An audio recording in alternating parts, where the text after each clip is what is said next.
Hello and welcome to round number 7 of the AK Gaming Assetto Corsa Competizione GT Sprint Series here at Zolder, this tight, twisty go-kart-like track.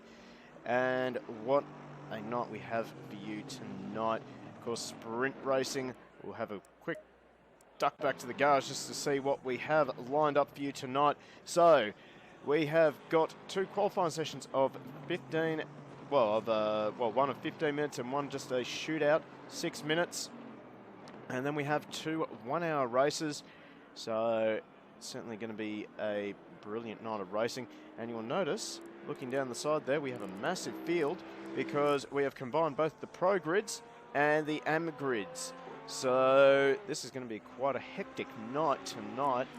Let's quickly have a look at what is going on track. Let's bring up some broadcasting displays. There we go. So currently at top as ever, it is the alien himself. Let's see if we can't find him. He's on the track somewhere, I'm sure. Well, no, he's not on the track. He's in the pits. But it is this man right here, Andy O'Hara in the BMW M6. Man is on a mission, a 129.7. He's going to have some stiff competition tonight with Chris Munro joining the action, and he is 0.027 of a second off of O'Hara's time. The Keen Lucas, Susanna, Wingard, in fact, pretty much all the way down the field. It's quite tight until we get to about P15. So, well, anything can happen tonight. Let's try and find someone who is on track, though. What do you know? It's Chris Munro, and he's about to start a lap. Let's take a ride on board the number 185 Bentley. So he makes his way around this very tight and twisty circuit. We're going to turn number 1, drop back 2 gears. Careful not to run too wide there. There is not a lot of exit space. And then into turn number 2, this rather deceptively tight corner that does eventually open up into, well, I guess we can technically call that turn 3 before turn number 4. A very sort of mid-paced right-hander. Again, not a lot of exit space on the outside. You run wide, you're going to hit that gravel trap, and you are going to slow right down into the chicane. This track is punctuated by chicanes. Crash over the curbs. A spectacular part of the circuit where drivers really do go over the curbs and two-wheel it in the GT3 cars. Into the second chicane now. Really monster the curbs. Don't be too aggressive though, otherwise you get that track cut, and 3 track cuts, you'll be taking a very quick tour. He's going to go straight to the pits. So we're going to continue on with Tai Tran as he makes his way up the hill now after the second chicane and into the hairpin, one of the few passing opportunities on this circuit. Got to get it pulled up, rotated, and then fire it out of the corner. Can use that exit curb there. Doesn't really hold you up too much, but they're very aware of that on lap number 1. Into the final chicane now. Back it right off. It is a lot tighter than what it looks. You need to monster those curbs. Get all over the sausage curbs on the inside. And then fire it down the main straight to clock a time. Tai Tran doing a 1:33.9. So Tai in the number 21 Porsche. He's got a little bit of work to do. Let's quickly try and find someone on track again. Got James Vanderham in the 37 Bentley, so Bentley's really strongly represented tonight. I'm counting quite a few of them. But as I was talking, the Mercedes of Keen Lucas has taken the top step for now. So let's try and find our man on top of the leaderboard. There he is there, Keen Lucas in the number 65 AMG. Well, he is looking quite smart right now, 129.5. He has put a 2/10 gap over the rest of the field. Previous time, a 1:30.1, so obviously going for a bit more of a race setup. Of course, you want a car that looks after the tyres well here. You can imagine even though it is a fairly tight circuit, it can be rather rough on the tyres, particularly through these long continuous corners like turn 4 and that uphill right-hander, or the double right-hander after the second chicane. As we watch Keen bounce his Merc over the curb. The Merc really does seem to absorb the curbs a lot better than many of the other cars out on track at the moment. So Keen, I would say he has a pretty good advantage here tonight. crashes over those curbs again. Really can abuse those curbs, but can't go too far because once again, that's when you end up in trouble getting those track cuts and get 3 of them. You're taking a quick tour down pit lane for a drive-through penalty. Actually, I think it's actually a stop-go penalty, 30 seconds, so that can really ruin your race. So we can see Keane flashing the lights on the Lexus of Tim Davies. So Keane wants to probably get around Tim as quickly as possible. But Tim Davies not a slouch, as he does not quite set a time that time round. As I have messed this up. His best time 1:32.05. So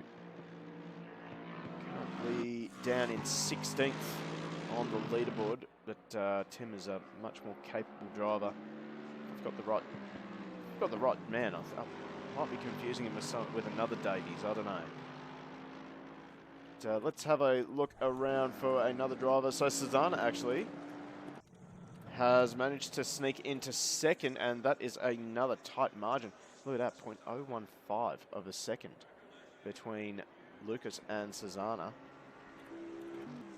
So we'll quickly find Lucas Dowd here, currently 10th, just scraping into the top 10. That is not Lucas there, that is Lucas there in the Aston Martin, number 89 in the AMA field. So if you look down the left-hand side of your screen, you will see the current leaderboard. White backgrounds are your pro drivers, red backgrounds are your AM drivers, in case you are new to GT3 racing in Assetto Corsa Competizione.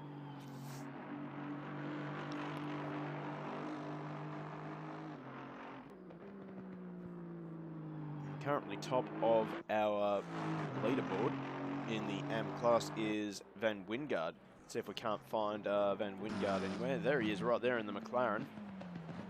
Jensen team rockin' RTX. So, certainly on the pace tonight. As we look around, see if we can't find another driver that he is racing. Tanyake, if I can find him. It's not a very good...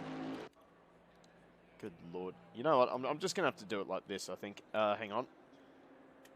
There we go. So it's been a while since I've broadcast on ACC. So it's taken me a while just to remember how to do everything. Kind of sucky, but anyway. We'll get better. So here he is. Ataniake in the 156 Lexus. Let's get rid of our HUD for now as we take a tour down pit lane. Though now I don't know who's who. But anyway, Ataniake currently second in the AM grid.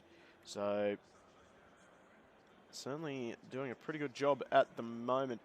As I believe with all the drivers coming into pit lane, I do believe that is the end of practice and we are about to go into our driver's briefing before we go start our race.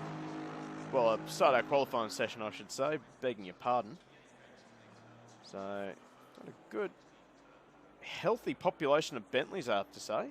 Of course, the Bentley, not a slouch car, very, very potent vehicle in the right hands. But, also a very strong contingent of Lexus. So, good to see a bit of a variety of cars out there on track at the moment.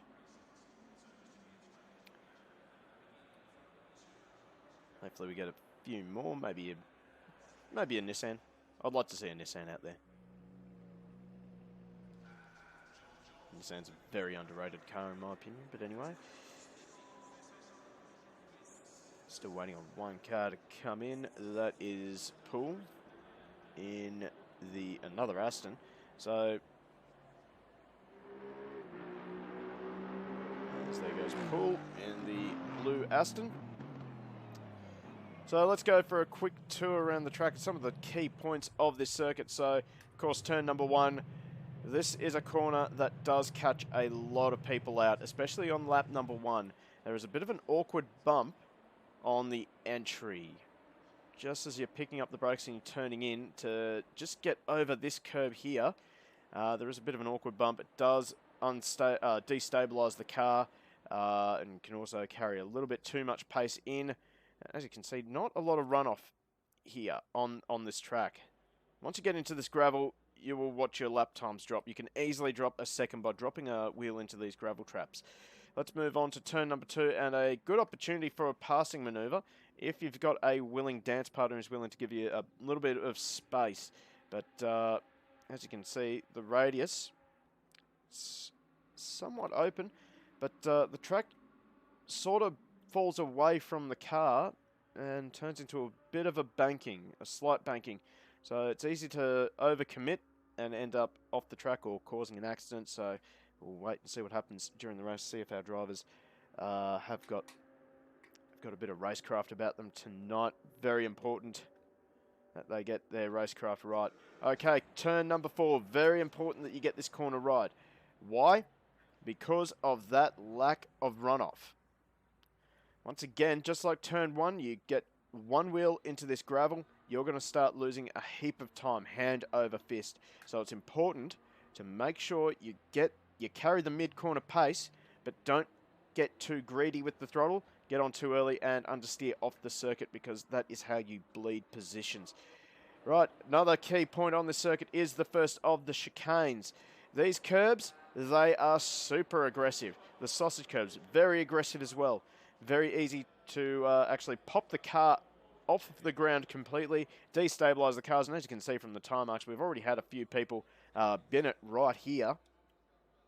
So definitely make sure you've got your rhythm through these chicanes, otherwise you're going to have a really tough race, and getting a bad run out of there leaves you vulnerable to an overtaking manoeuvre over this crest and into the second of the chicanes. Now again, common theme with these chicanes, abuse the curbs, although this curb here, it does tend to, well, it does dip away, so it's very easy to lock a brake over here, grab these sausage curbs a little bit too aggressively and end up understeering wide or getting a track cut. So basically, if your outside wheel is touching these sausage curbs, you're going to get a track cut. That's basically how I've figured it. Now to this double right-hander, important to get a good run out of here, because about here you want a car that does point really well and get the drive out of the corners so that you can set yourself up for a good run into this hairpin right here. And well, this is a very tight hairpin. It's actually quite a tight circuit, very hard to get 2x2 here, but if you can get a good run, you can go for a bit of a send here and make the move stick. But again, we're going to see some action in this corner here on lap number 1. Right, the final chicane here. Got to monster these curbs. Again, these sausage curbs are about your reference point where you need to hit the curb, where you need your inside wheels. Have to crash over it.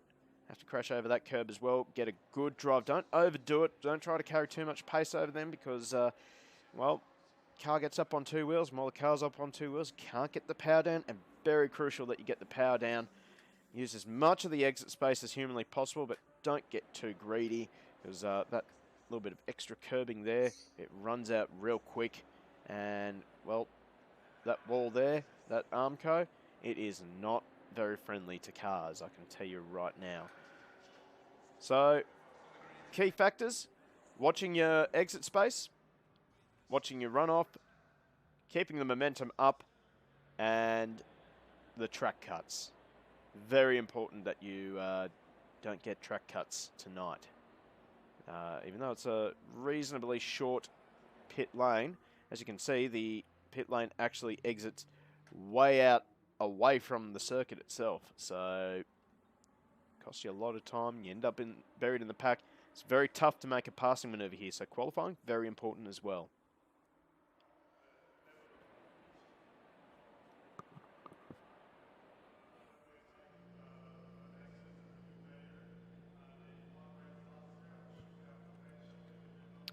So as we continue to wait for the start of qualifying, we're going to have a quick look at some of the more,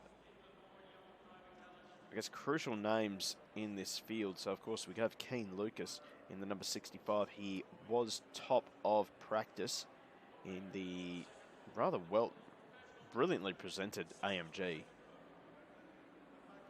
Obviously the Mercedes Formula One livery, the Petronas sponsored car.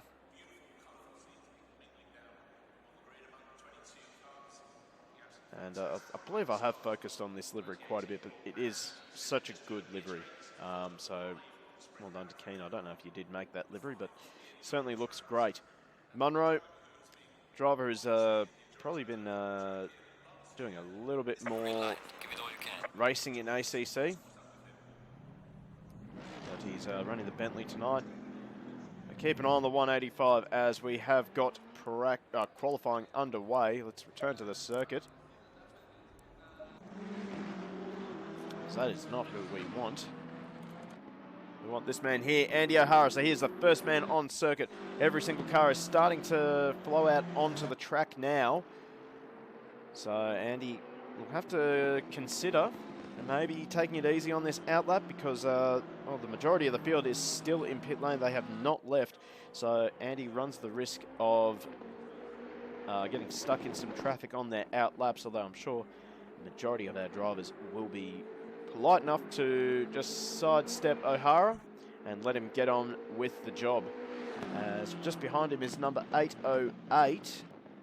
If I can find him on the entry list, I'm sure he's somewhere. 808.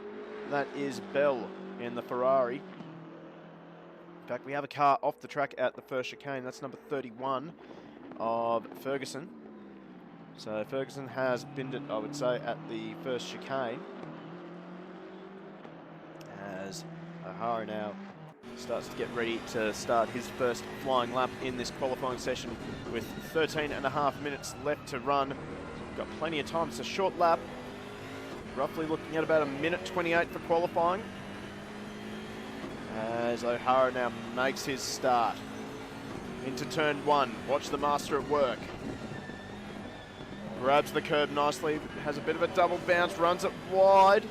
I think that would be close to a track cut. Let's have a quick look at the basic HUD. We're not going to see anything because that HUD turned off.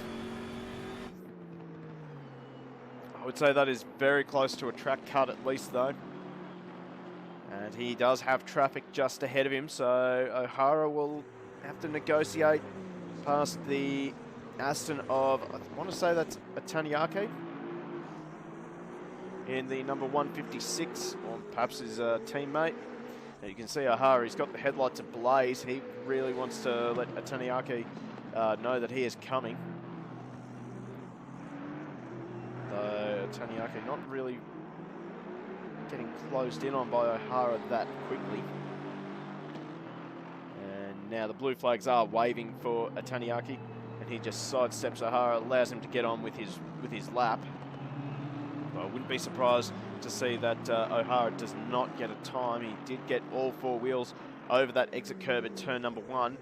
Just sort of grabbed a little bit too much curb in turn one. It caused a bit of a double bounce sort of action from the car, and that put him well wide. But we'll wait and see if he has set a time. He kept his boot into it, and he has set a time of 1:28.7.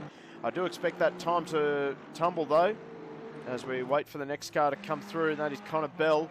He sets 1:29.8, so not quite fast enough. Let's try and find someone else. Matt Cotter, he goes to third. 1:31.1, so I'd say Cotter had a bit of a bin moment. Here comes Ty Tran. That's his opening lap. Dave Ross, he's on a hot lap. See if he can set a good time. He has not set a time. Zanchin up to fifth.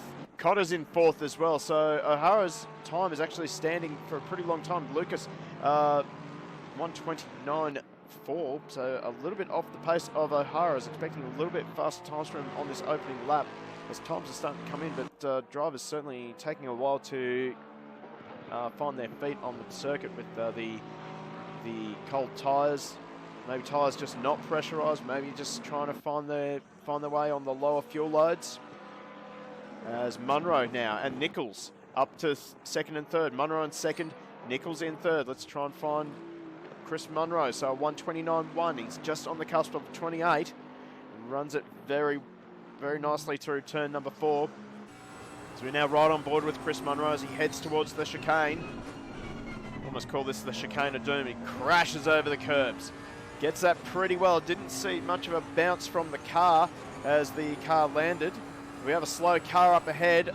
Don't know who that is.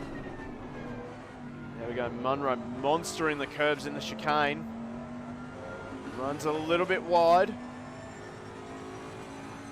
Just waiting O'Hara to set his second lap time. O'Hara gets eclipsed now by Lucas. Lucas goes to the top of 1:28.68. 0.05 of a second faster than O'Hara, so a great time by Keen Lucas, really getting that Mercedes working here tonight. We'll wait to see what Munro can do. We continue to ride on board with him up towards the final corner. As he gets a nice exit out of the final corner. What does he stop the clock at? It's going to be a 1:28.9, so it's an improvement for Munro, but it's not enough. We're going to try and find Andy O'Hara. There he is. He's on full attack. He's got clear track ahead of him. So we've got a little bit of space between himself and Susanna just up ahead.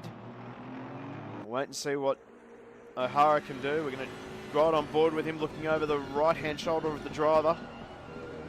Nice and smooth through the final chicane. A little minor corrections here and there, but it's good drive out of the final corner.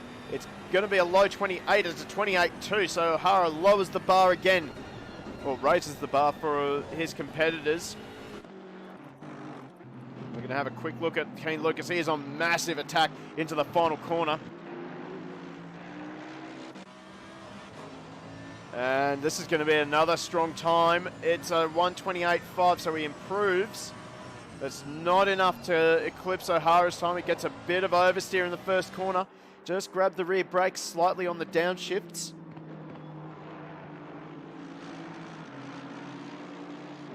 He's got, let's say that is Matt Cotter just ahead of him.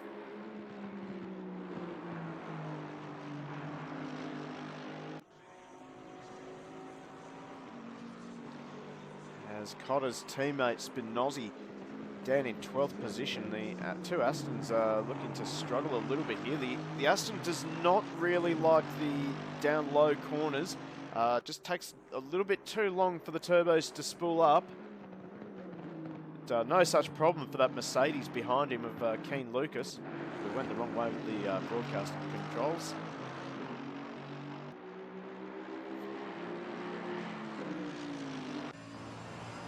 See Lucas now ranging up onto the back of Cotter.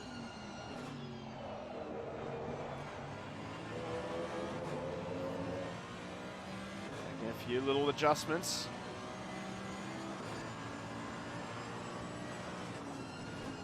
To the final chicane, we just see Cotter grabbed a little bit of the dirt on the entry. That's just balked Lucas a little bit. I don't think Lucas is going to improve this time by. Cotter will improve to 8, but Lucas does make his best lap, and he is just a 10th off O'Hara's time as we look for our top ranked. If we can find him, it is Nichols. As soon as we find him, there he is, Lockie Nichols. He is the top ranked AM at the moment. He's done it in 1:29.1.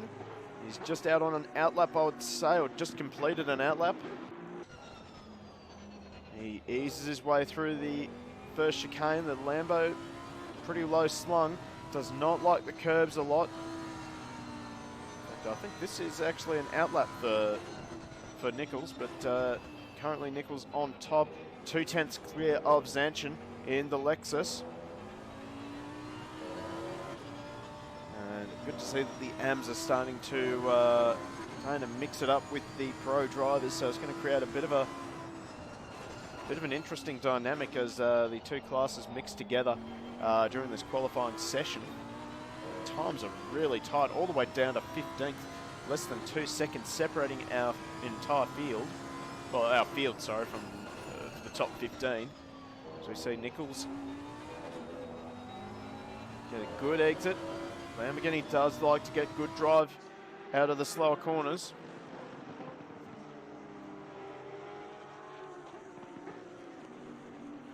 He tips it into turn number 1, gets the curb nicely, gets the right amount of exit space. So keep an eye on Nichols as he has just been eclipsed by Davies now. So Davies in the Lexus. The number 96 Lexus is now on top of the AM grid. Let's see if we can't find Davies.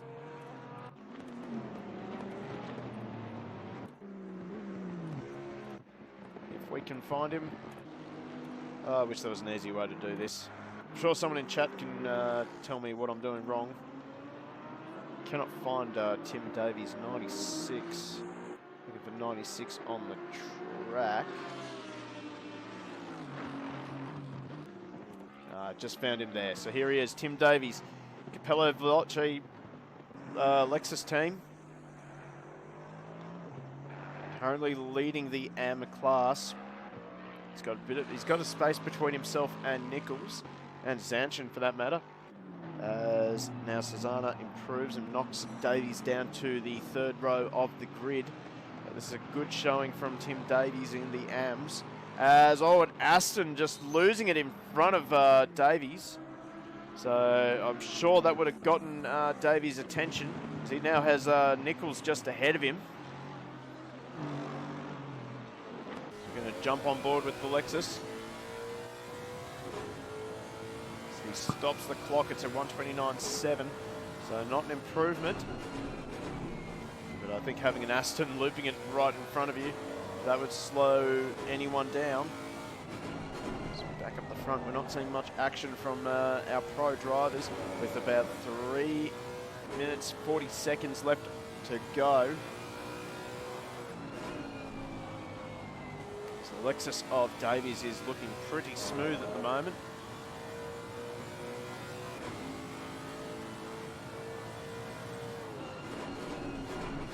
See how much curb the Lexus can take. Takes a little bit, bit of wheel spin. That's going to cost him. In fact, the Lamborghini of Nichols just starting to edge away slightly. Of course, the Lamborghini mid-engine car and a short wheelbase. It's actually quite a small car in comparison to the other GT3 cars. So it does tend to rotate and change direction quickly and get the drive off the corner a bit better, but looks like Nichols has abandoned this lap. Just a bit of traffic up ahead. The number 21, I believe, maybe slightly balking as Nichols maybe slightly just balked Davies. You just see Davies get a little bit of wheel spin out of the final corner. He's going to stop the clock. 1:30.1, so Davies did lose a little bit of time trying to get around Nichols. So he is going to abandon this run. Terry Darwin in the Honda, currently sitting 5th in AM and 11th overall. 1:29.5, so times are really tight between the top drivers. Quite a decent turnout. Like, the big thing is trying to find some track space. 28 cars on this tiny little track is not easy to find any space with. So, we have someone, I think someone just binned it at the chicane. Maybe not. Currently watching Matt Cotter. It's down in 9th. A little off the pace of now Keen Lucas, who's gone to a 1:28.1. So Keen Lucas really taking up the challenge to the resident alien of Andy O'Hara.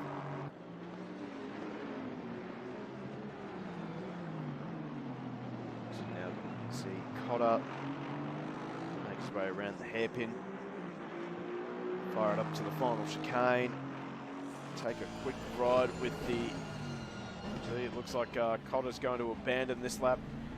Get out of the way of the Lexus. 69 Lexus of... I can find him. There he is, McLaughlin. he's going to restart the lap. He's got Andy O'Hara just behind him as well. Kind of surprising that Andy O'Hara is one of the only BMWs in the field. He's certainly got the Beamer working quite well. We'll take a quick look at the current second place driver on the timesheets. It's the BMW, another car that does not like the low speed corners as it takes those turbos a bit of time to spool up.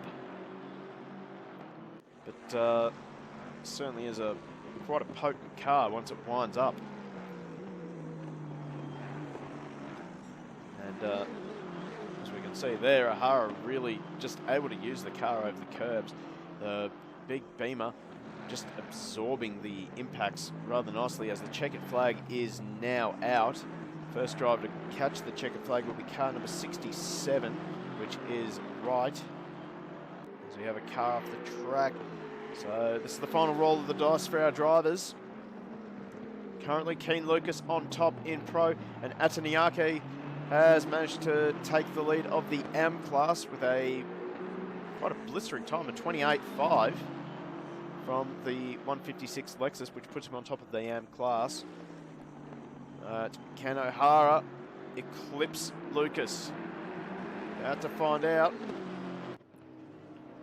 It's looking like a pretty smooth lap. He's got a slipstream down the straight, and he goes to pole position at 1:27.9. So Andy O'Hara puts it on the front row. Chris Munro is unable to improve. We're going to quickly cycle back through all the cars.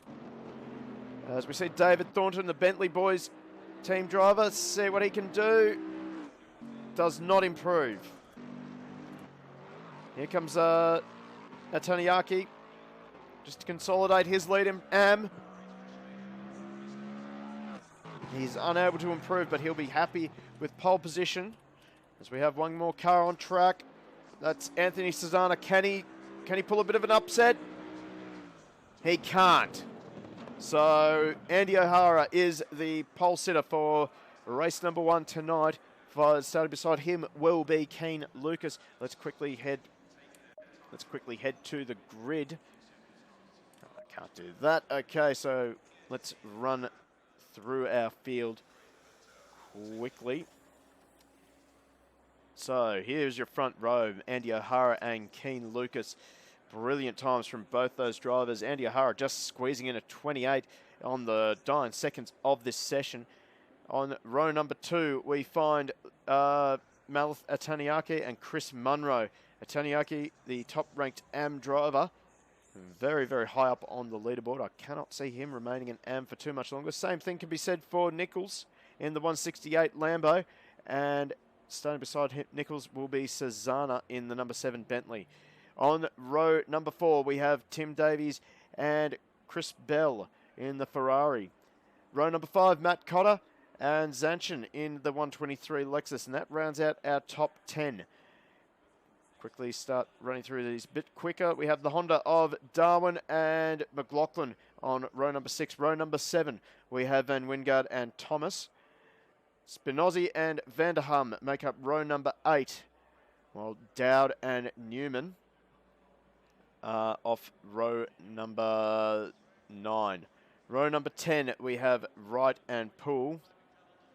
Then we have Brister and Tran making up row number 11. Row number 4, this is where it's going to get a little bit tricky. Quickly cycle back to the end here. A little bit sloppy, but anyway, just see that our Nissan driver of Raschuti has just managed to join the server. So where were we? Ferguson and Thomas will start off of row number 12. Row number 13, we have Ross and Marshall. In fact, I've gone too far forward. And then off the very back of the grid, we have Wright and Raschuti in the number 122 Nissan GTR, as the field starts to make their way off onto their warm-up lap.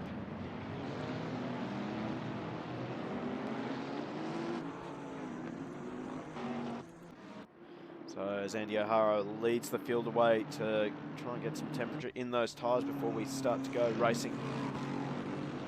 Just a bit of a shout out and a prediction in the chat as well. Who do you think is going to win always love seeing these little games with the chat. See who will take the top step, who's going to charge away, who's going to really put in a great show, and even who's going to bin it in turn number one. Let's get some predictions happening on that. Turn number one, it's going to be quite hectic, I think. It's going to be, my prediction is that O'Hara will probably win the pro class, but he's going to be pushed by Lucas and Munro. This is all, of course, assuming that O'Hara can get the big beamer off the line. We have seen in the last few races that O'Hara's BMW has just gotten swamped off the start. But certainly we know that O'Hara is a very consistent driver. He knows how to steer this beamer. He knows all the tracks pretty well. That's the view that he has. And similarly in the AM class, it's going to be very, very tough. We'll have to wait and see who can pick their way through the turn one carnage. Honestly, going to pick this man here, Tim Davies. He's quite a speedy boy in the Lexus. So, hosts of the Lexus, we have cars running off the track, left, right, and center at the back of the field. We're going to jump into the helicopter view for the start of this race. Actually, no, we're not. We're going to quickly go into free view, and we're going to line up at turn number one, just so that we can see whatever carnage happens in the first corner. As we get set for a start, the field is lined up. They are ready to go.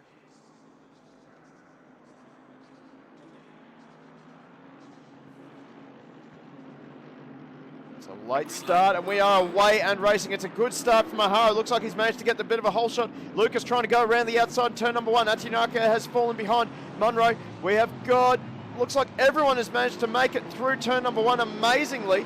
Can they make it through turn number two? As my drone piloting skills are not very good. As we have cars going off left and right. We have the Porsche of, who is that? That is the 21 of Tran. He is off the track at turn number three, I want to say. As we head through turn number four, can we get through the chicane of death? As it does look as though we have had a good start. Oh, we got cars trying to go too wide through the chicane. We have one car around. That is the Lexus, the 69. Oh, we have Bristow around in the chicane. Rashuti just picking his way through the carnage. But meanwhile, back at the front, looks like Lockie Nichols has had a good start. He's remained in sixth position. But up out in front, it is Andy O'Hara, and he has absolutely gapped the field. He may have been taking some advice from Scotty McLaughlin in today's Bathurst 1000 on the opening laps there. Just starting to charge away.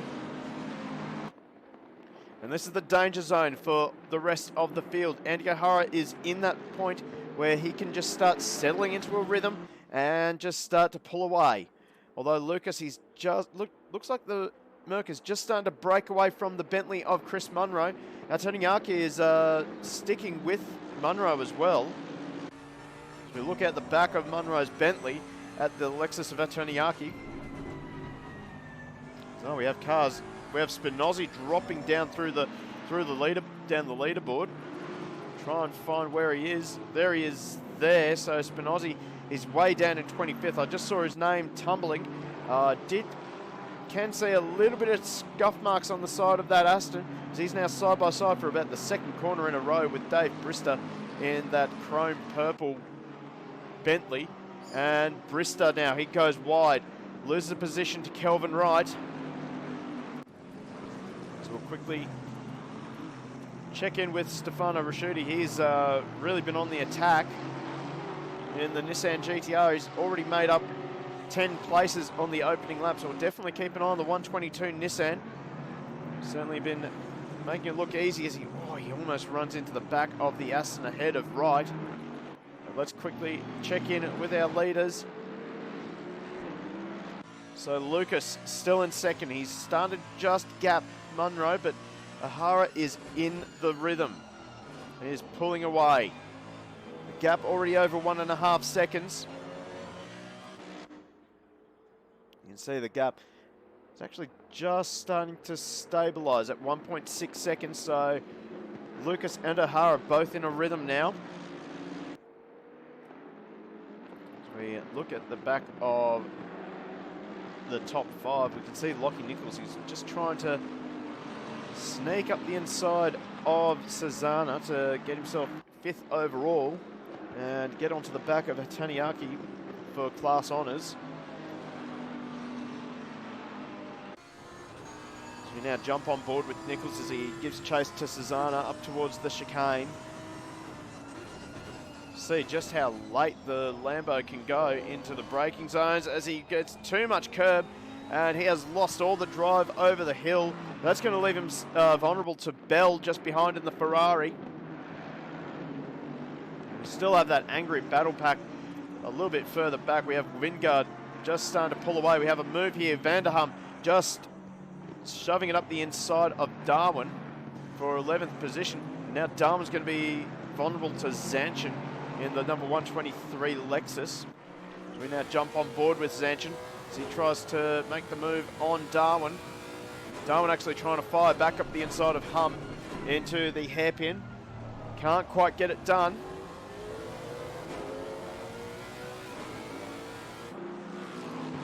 So Terry Darwin under pressure and putting pressure on Vanderham. Oh, that Aston almost ran to the back of the Lexus of Zanchin. So we can just see on the track map on the right-hand side that the field is sort of starting to split into 2 main groups. Of course, the leader's just starting to skip away, but then there's a massive gap between Van Wingard and Matt Cotter, as he is just hanging on to the back of this main battle pack for the lead. Andy O'Hara still leading. Let's quickly head back to this battle. Leandro Zanchin. He's still putting Darwin under pressure, but he just can't seem to find a gap in the defences of the Repsol Honda. See in the background, Ricciuti now up to 16th in the number 122 Nissan. Normally see Ricciuti a little bit further up, but I think he only just squeezed into the server on the 11th hour for this race. We'll have a quick check-in with Ricciuti as he goes over the hill. He's now chasing Newman in the Bentley. As we see a car off the track. That is Zanchin. And we see Darwin also getting involved. We got dust being kicked up everywhere. So this is a chance. Oh, that was Terry Darwin into the fence. So he's got it wrong going through that uphill right-hander, and a lot of damage on the front of the 150 Repsol Honda. So he will be probably diving into pit lane as soon as humanly possible. Oh, we got a car well off the track and in fact gone to Narnia. So we've just lost a car due to internet connections. So don't know who that was. Quickly have a look at our results screen. Don't know who it is, unfortunately. At the moment, Leandro Zanchin is now all over the back of Dowd. So Dowd has really capitalised on the shenanigans that went on in the second chicane.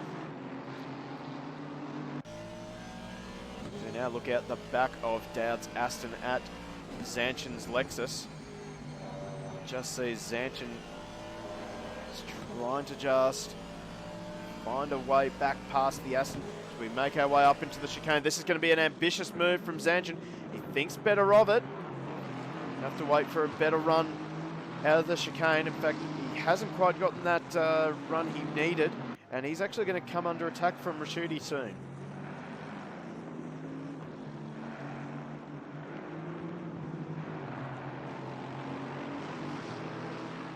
Oh, Ricciuti runs very wide. He manages to gather it up. Just get the sense from Ricciuti that he is maybe rushing a little bit. Got another interesting little battle down in 18th position. We have Dave Ross, and he's battling with Thomas and Spinozzi. So Spinozzi's trying to make up for a spin earlier in the race. Now right on board with the 925 Aston. Looking at the back of the 76 Lexus. He's trying to go for a move in the final chicane. Oh, and he's lost it in front of Spinozzi. Spinozzi had to take avoiding action down on the dirt. He's going to lose a few positions, but I think the Lexus of Andrew Thomas, it did lose it, and he has got a lot of damage, just like we saw with the Honda of Terry Darwin. As cannot find the car to save my life. There it is. Oh, there we go. That is a lot of damage on the front of this Lexus. So I would say that it will be a lengthy stop to get that repaired. Huge shame for Thomas. He was having a great battle with Ross. Sorry, with Wright and Spinozzi. It wasn't Tran, I think it was Tran. And now he is going to be under pressure from Darwin, who looks like as if he's made the pit stop, because that Honda is looking sparkling and brand new. So he's actually lost a lap as well. So this is not the race that Darwin wanted. Out in front, Andy O'Hara is still leading, and he hasn't quite gapped Lucas. The gap has stayed consistent of 1.6 seconds. So Lucas into a good rhythm. He's doing everything right in this first half of this 1 hour race.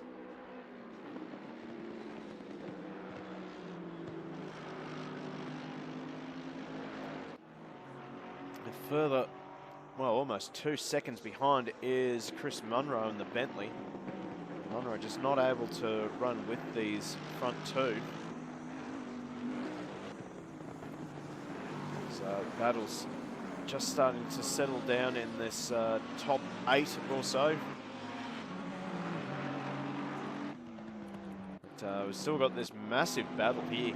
This is for 19th position. We have Ty Tran leading this this battle pack. He's got a fair bit of damage on the front of that Porsche, so he's going to be feeling a little bit of understeer as he and Wright run a little bit wide going through turn number 4. So Wright's going to be a little bit vulnerable to Marshall. Spinozzi just trying to latch onto the back of this battle pack.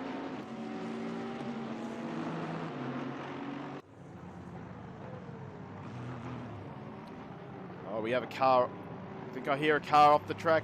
That's Shane Poole, and oh, that's Andrew Ferguson as well. So we've had some sort of shenanigans going on in the second chicane. And just behind, Ty Tran is under pressure from Kelvin Wright. Right up the inside, but he's going to be on the wrong side of the circuit for the hairpin. He backs out of it, and Tran runs it in very deep, but he manages to pull the Porsche up, get it rotated. A huge advantage of the Porsche is just how quickly that car rotates. Now Wright is trying to apply the blowtorch to Tran as they make their way into the final chicane. Ferguson runs wide through the chicane, has to shortcut it. That'll give Tran a chance as we jump on board now with Ty Tran. Will he go for the lunge? No, not quite. But, I think he might be side by side with Wright. Indeed he is, but Wright just unable to complete the move. But he goes for the switchback, gets a bit of mid-corner oversteer. That's going to cost him a little bit of time, so that's given Ferguson a bit of a chance to recuperate and just consolidate that gap. As oh no, Ferguson runs wide, so does Tran. This will give Wright a chance. In fact, they're all going to have a chance at Ferguson. Oh, Wright, he's had to go for a lunge into the chicane or run to the back of Tran. Hasn't paid off. He's going to be vulnerable now. Spinozzi trying to take advantage of all this as well. He gives as much room as he possibly can to Marshall. He actually gets the move done on Marshall. I don't think Marshall really wanted to make that hard on him. McLaughlin now, he's making his way back as well. Aaron Thomas just losing position there in the second chicane. So here we go. The freight train is just starting to build behind Ty Tran in the 21 Porsche. As Spinozzi trying to go around the outside of Wright.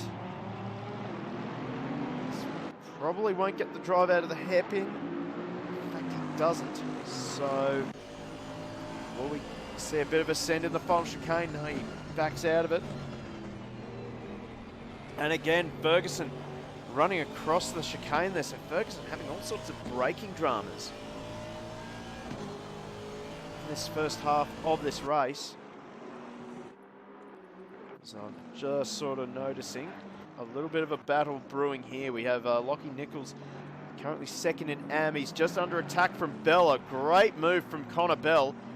Oh, Connor Bell. I thought it was Chris Bell. Never mind. So Connor Bell just slides up the inside. It was a brilliant send. Came from a long way back, but Nichols, he was well aware of what was going on and just sidestepped, gave the room. And some very clever driving there from Lockie Nichols. Matt Cotter now, he's next in line to take on Nichols, but of course this Aston is a little bit sluggish on corner exit, especially in these slower corners. And good evening, Notorious. Welcome back. Glad we just keep on attracting you to our broadcasts.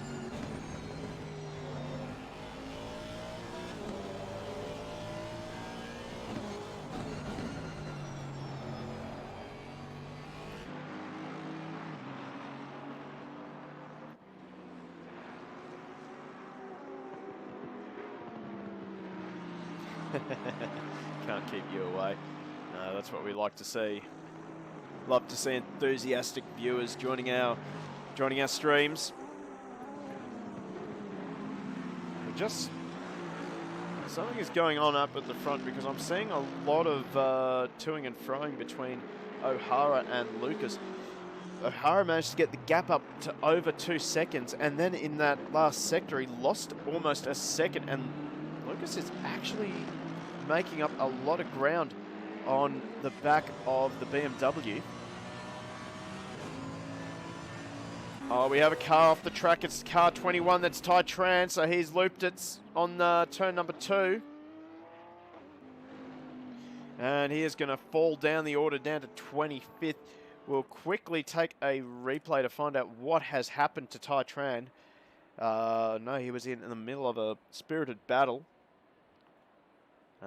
Just have to wait for it to load up. So we'll find, there he is, number 21. Let's find out what happened. He's in front of Kelvin Wright. Is there a touch? Oh, there is a little touch there. So, oh dear. That has planted the number 21 push into the fence, and then to add insult to injury, he loops it trying to recover. And he's also turned on the wiper. So that's very unfortunate for Ty. I do think that Wright may have a bit of a case to answer for at the end of this race. Right, now we see Tim Wright. He's 4 laps down. I might have had a lot of damage on that Aston Martin. He's got the leaders closing down on him. And speaking of closing down, we have Kane Lucas, who has really put the hammer down, and he is hunting O'Hara down.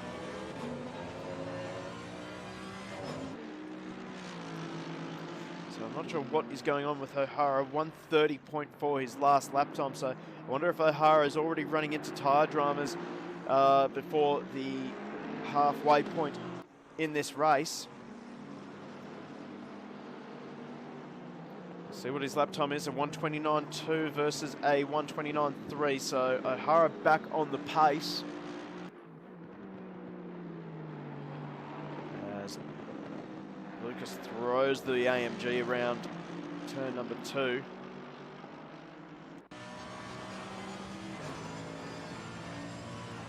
Just hear the roar of this, I think it's a 4-litre V8, normally aspirated.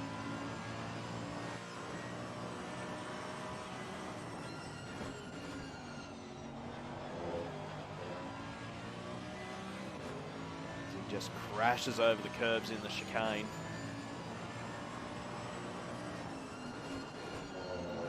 Just see how hard Lucas is working behind the wheel. He is really desperately trying to maintain contact with the back of the number 23 BMW. These two have cleared off from Chris Munro, currently in 3rd position, just rounding the uphill right-hander.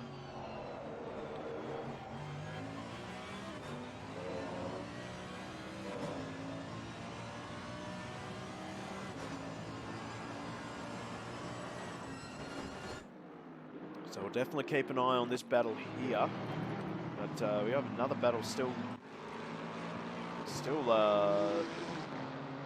ranging up here. So Raschuti started from 28th. He's now up to 13th. The mighty Nissan GTR. Slight bit of bias from me. The GTR is just best GT3 car, hands down. Can't prove I'm wrong.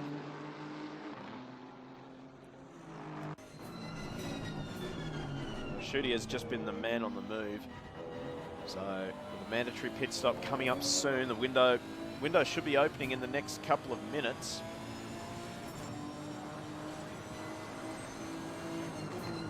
See if Rashuti starts thinking about an early stop just to get the undercut on the driver's head, gain a few more positions.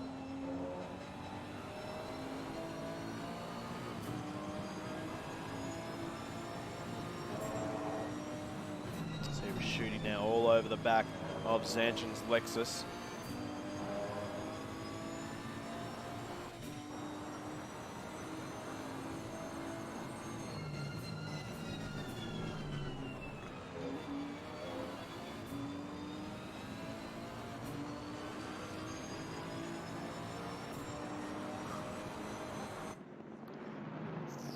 Sort of thought about a dive into the second chicane, but decided to pull out of it. Still got 40 minutes left in this race, and drivers still haven't done their mandatory pit stop. See on the timing tower to the left-hand side, you'll see a little number next to each driver, just in the yellow boxes. That indicates how many stops they have left to complete. Once that box turns green, they are clear.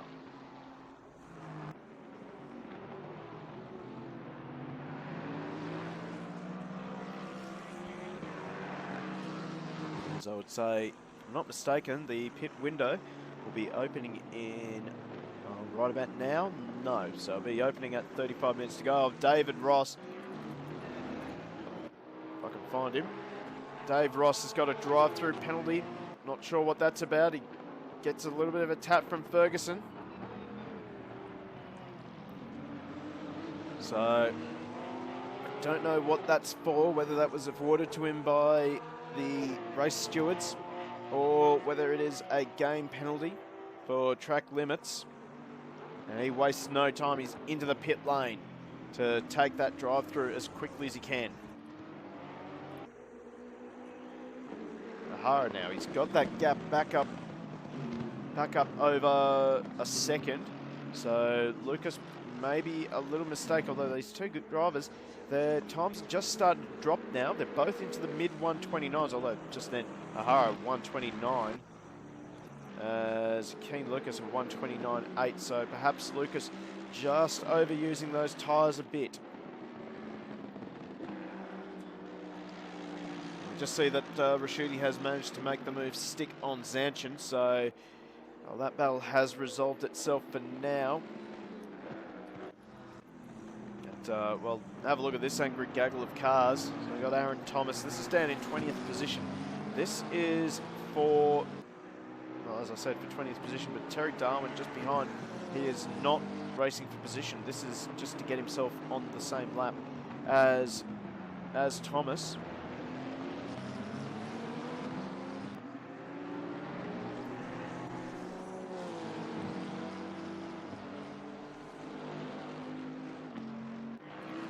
We also have another battle here, so Alex Spinozzi is continuing his march forward.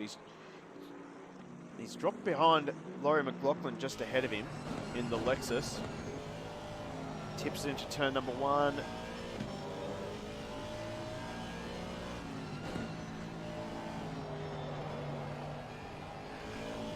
Let's focus on getting the drive out of turn number 2 and 3. Get carried. How do I get into this?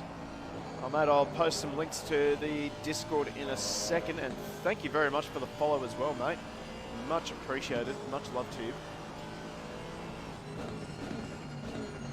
Just move a few things around with my chat overlay. Right, so post a link to the AK Gaming Discord. I'll also send you a link to our own Sim Racing League. well, so here we go.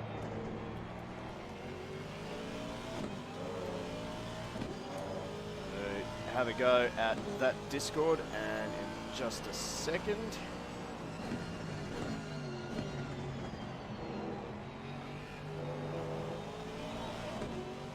And you are more than welcome to join the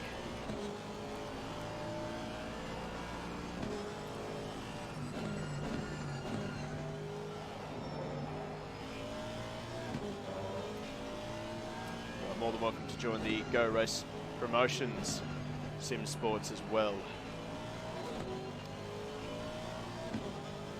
As we continue to ride with Alex Spinozzi, just up ahead we have Laurie McLaughlin looking for a move on the back of Shane Poole. And they're all over the back of Newman.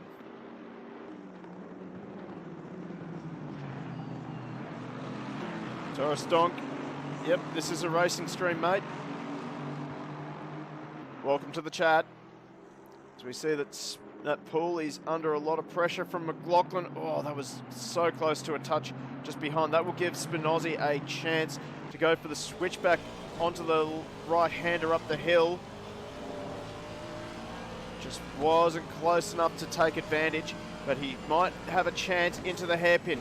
He brakes very late, and McLaughlin gives him room, so brilliant racing from these two. So Laurie McLaughlin, after thinking about a move on Poole just a few seconds ago, he now loses a position to Spinozzi, but he's looking to gain that position right back.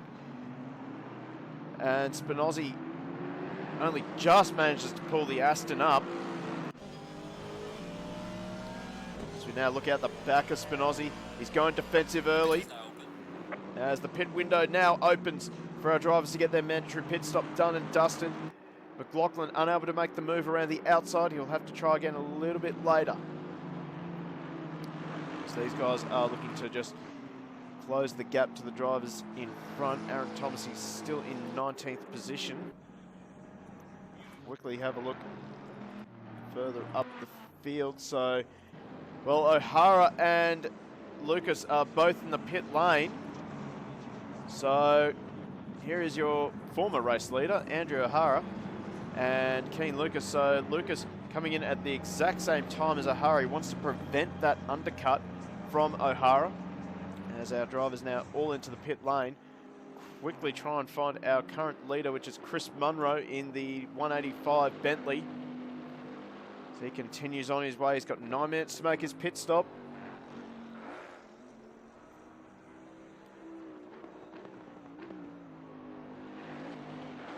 Oh, crashes over the curb. He almost loses the rear end as well. He's got his Bentley counterpart of Anthony Cesano just behind.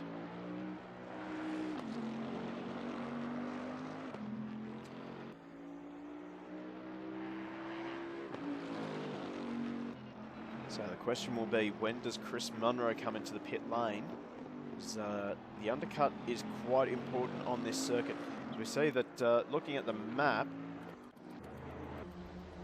looks like O'Hara and Lucas has actually come out behind traffic of Ben Newman in the Kangaroo Valley Bentley. They're still side by side as they go into turn number 4, but Newman just surrenders the position. O'Hara's managed to clear Newman. As we now see that Lucas weaving down the straight. I want to be careful about how he does that. He has got a car right behind him. Don't think the stewards will look too kindly on that. But right now, Andy O'Hara in the number 23 Beamer. He is the first driver to have completed his pit stop. On corrected order, he should retake the lead. As we see that Chris Munro is now into the pit lane.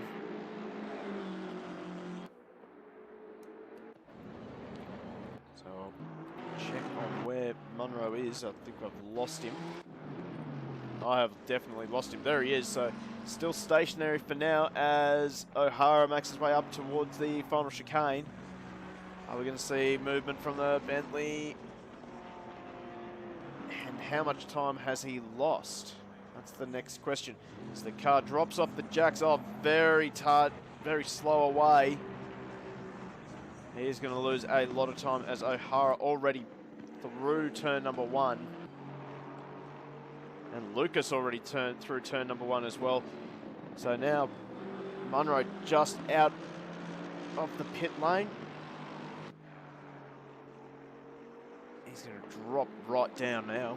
But once the pit stops cycle through, we'll get a corrected order. But I'll tell you right now, Keen Lucas, he is definitely keeping Andy O'Hara honest tonight. Launches the Mercedes through the chicane. AMG is just riding those curves really nicely. Did mention earlier in the stream that Mercedes just seems to be a little bit more pliable over the curves as he closes right up through this technical section. We'll wait to see the BMW wind up. The turbo spooled. And Lucas here is as close as he was before the pit stops.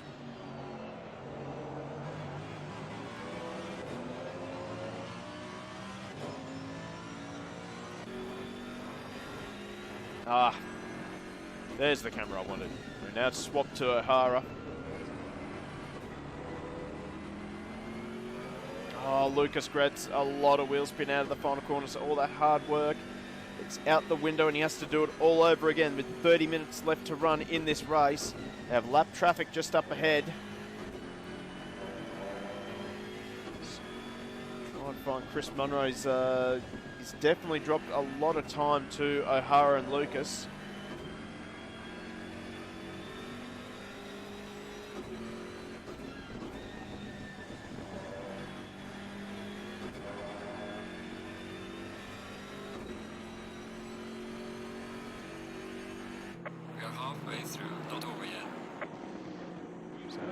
The halfway point of this first race. Andy O'Hara is still your race leader in the number 23 BMW. Not really much to speak about just yet with this battle for first. Definitely keep an eye on the gap between those two. It's coming back down again, so Lucas, if he can just keep his cool, keep his patience, he will be right back onto the rear bumper of the BMW ahead.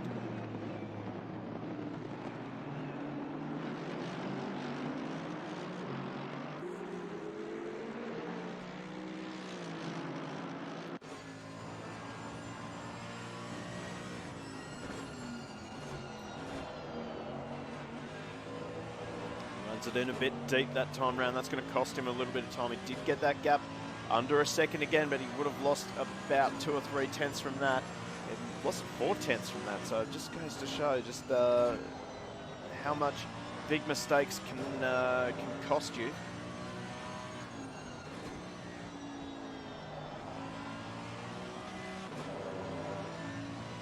Right now, O'Hara is starting to run into lap traffic. Shane Poole in 19th, just ahead of our corrected order race leader. So now the blue flags start to wave. But, oh, they're still sort of battling with each other. This is not what O'Hara wants. And Thomas just balks Keen Lucas a little bit. That's going to give O'Hara a good chance to pull away. This is just normal for racing, unfortunately.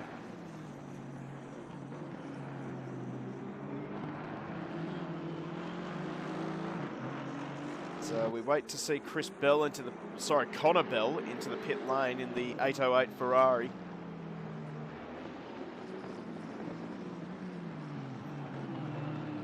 And at the moment, we continue to watch Andy O'Hara. Current leader is, well, on corrected order, he should be our race leader. Just trying to find the 808 Ferrari on our track map, actually.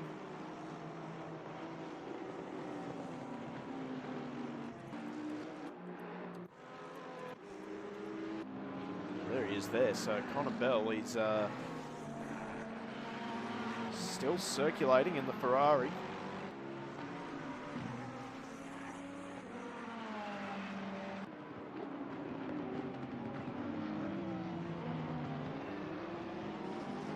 Oh, Matt Cotter now gets a drive-through penalty. That would have been for track limits, I'd say.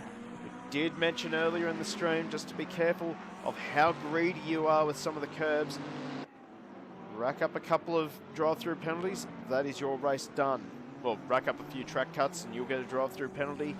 That ruins your race as our leader, Connor Bell, heads into the pit lane to tick off his mandatory pit stop. We wait and see where Andy O'Hara is. So he's just coming through the uphill right-hander.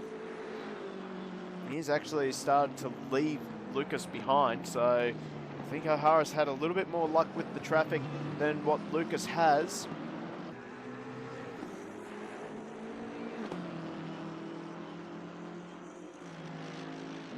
In fact, Bell still stationary in pit lane. It's all the way up the end. Still stationary. So he's going to lose the lead of the race for sure. But we'll wait and see how much he loses. Still stationary. This is absolutely painful to watch for any race car driver. Just sitting there watching the field roll on by. And he finally drops off the jacks, gets the Ferrari fired up, and exits the pit lane, but he would have lost a lot of time. As Anthony Cesana, one of the big winners from the pit stops. He's up to 4th position. I don't think he was that high up before he made his pit stop. So Cesana definitely playing a much smarter strategy than maybe some of the drivers around him.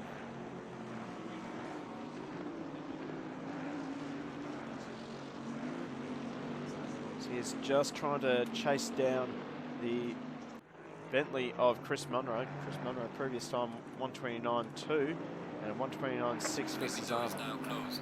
As our pit window now closes, I do believe that all our drivers have made their pit stop. I cannot tell from that screen. We'll just assume that they have.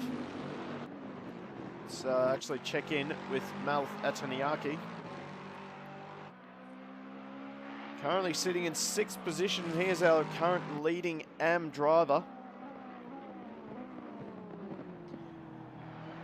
He's currently having a fairly easy and cruisy race. He's got just over 10 seconds between himself and his competition, Nichols, in the 168 Lamborghini.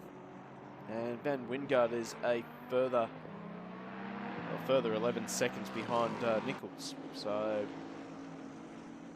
definitely got time to kill.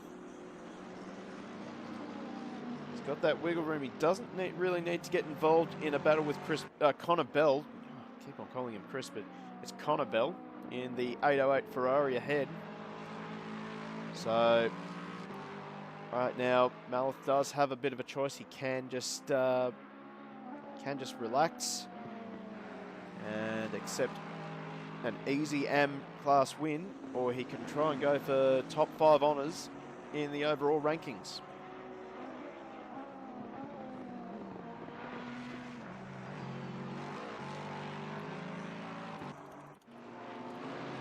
Just looking down the timing sheets, I have spotted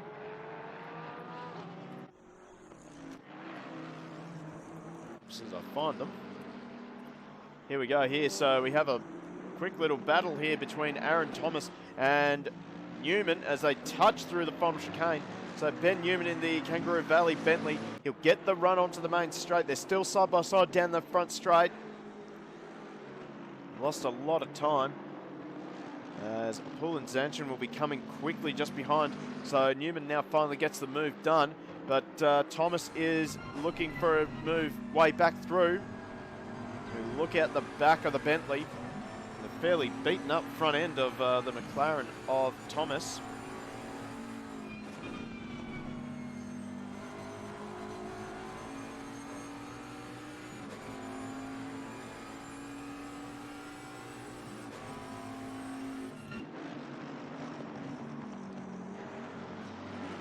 Bounce over the curbs. Oh, Newman doesn't quite get as clean a run through the chicane. That's going to give Thomas a chance around the outside into the second chicane. He'll be on the right side of the circuit for the next corner. Newman doesn't argue.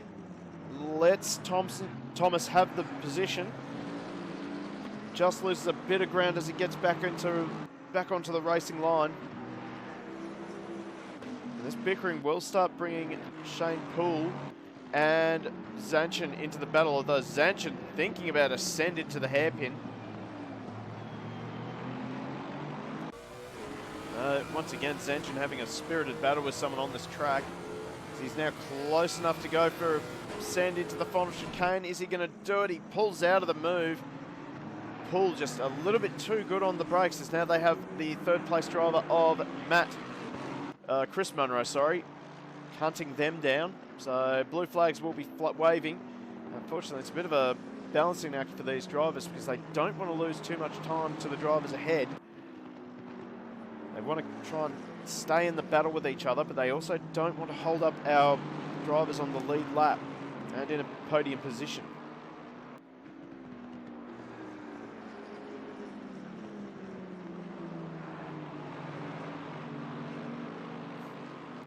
Shane Poole running a little bit wide, coming out of turn number 4. That will give Zanchin a chance up the outside.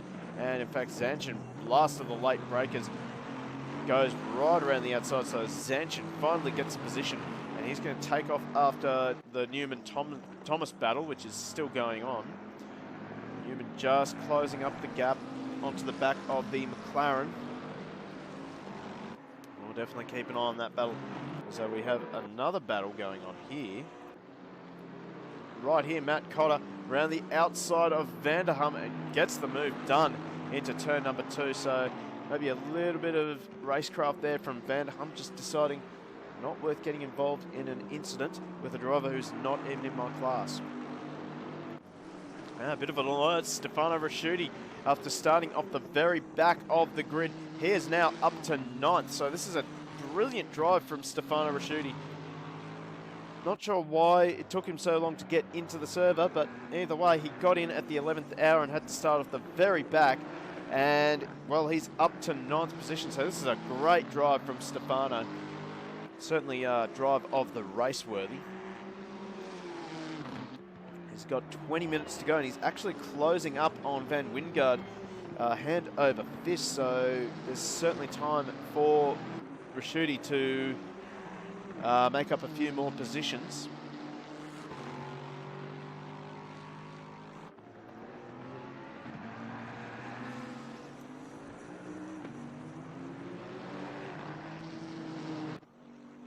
Oh no, we have a car around. That is Tim Wright in the Aston Martin. He just teleports back to the pit lane rather than trying to get the car around and back onto the track. So a bit of responsibility there, I think, from Wright. But that will be the end of his race. Continue to watch Stefano Rasciuti. So he is closing up on the back of the 723 McLaren right here.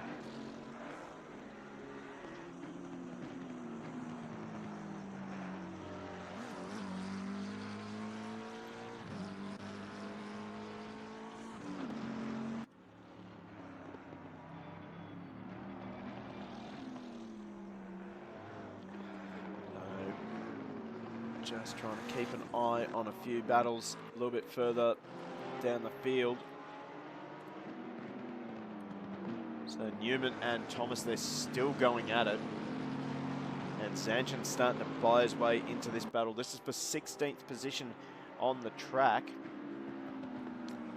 A bit of a gap between themselves and Alex Spinozzi in the 925 Aston, who I believe is just going over the crest now.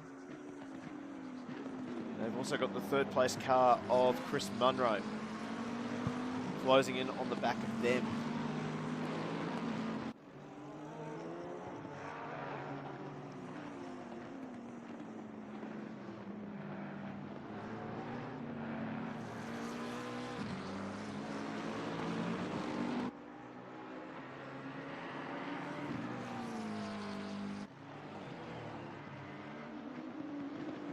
So actually, Thomas is just starting to pull away from Newman.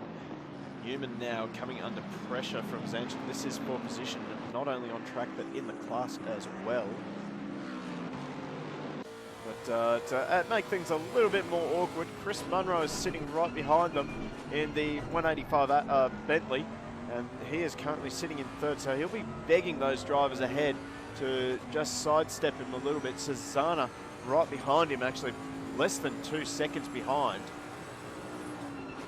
And that gap is actually falling. So for Munro, he'll be getting a little bit frustrated by this.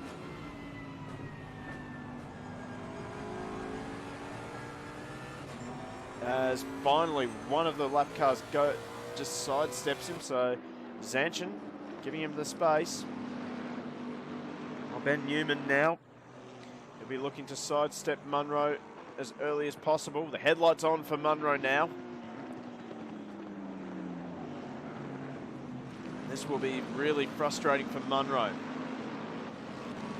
Just so he is getting held up slightly, and this is just helping this man here, Susanna. So this will be a battle for position very, very soon if these drivers don't start moving out of the way. And of course, they're not obligated to just jump out of the way of Chris Munro, although Chris Munro will be he'll be fuming behind that wheel right now.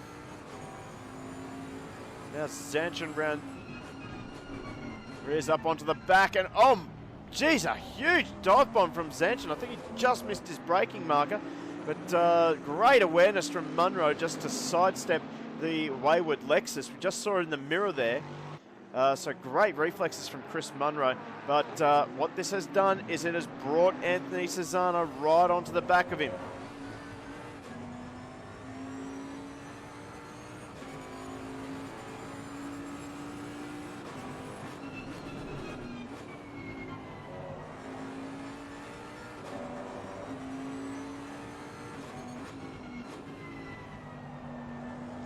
Just keeping an eye on the gap at the front. So unfortunately, Lucas, I think he just took a little bit too much out of his tires. He just cannot match the pace of O'Hara at this stage.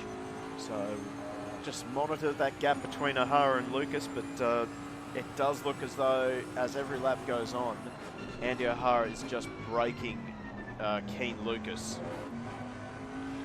But well, the question right now is who is going to stand on the third step of the podium? Because, well, Ben Newman is not doing Chris Munro any favours at all. This will be absolutely frustrating Chris Munro as he now looks up the inside and plants the Bentley up the inside.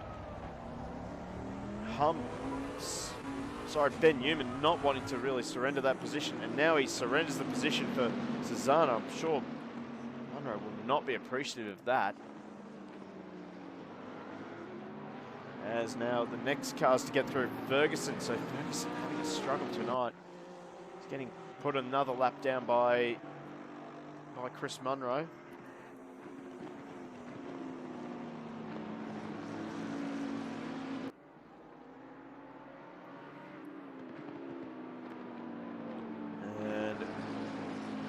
Little Raschuti check, he's up to 8th position, so that is 20 positions in less than 50 minutes. So well done to Stefano Raschuti. We'll definitely check in on the 122 Nissan.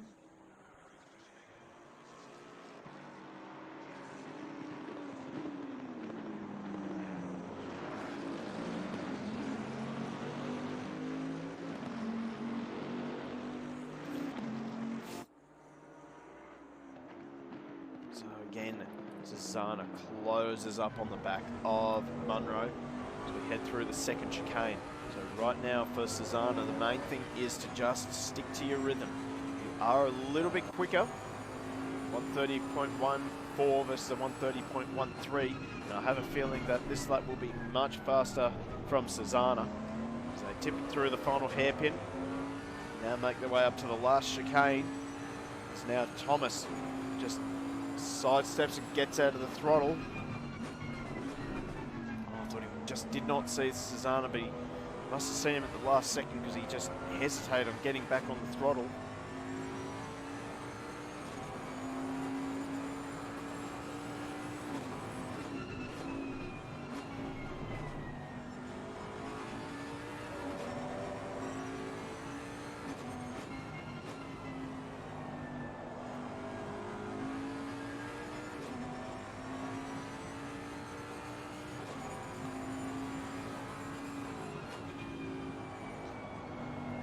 So Susanna continues to try and hunt down the Bentley of Chris Munro. We're going to quickly check that because I've just noticed on the map a huge gaggle of cars just coming along this back straight. So Newman now, he's still under pressure from Zanchin.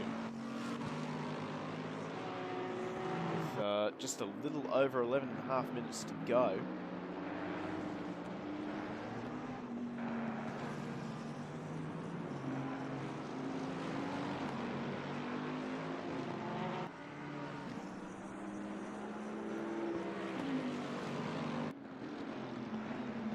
And a shout out to Bailey I'm Hoff 71 for joining the Go Race Promotion Sim Sports Discord.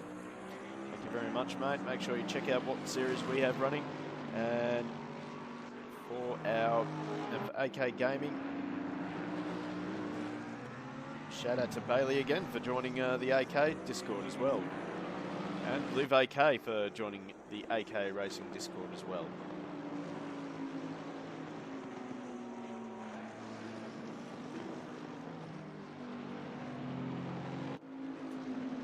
So now, Newman now, he's under pressure from Zanchin. Oh, a bit of wheel spin there from the Lexus. Now look back from the Bentley of Newman. This has certainly been an ongoing battle all race long, as we're just about to tick 10 minutes to go in this first race. So make sure you don't go anywhere. Still have a second race tonight.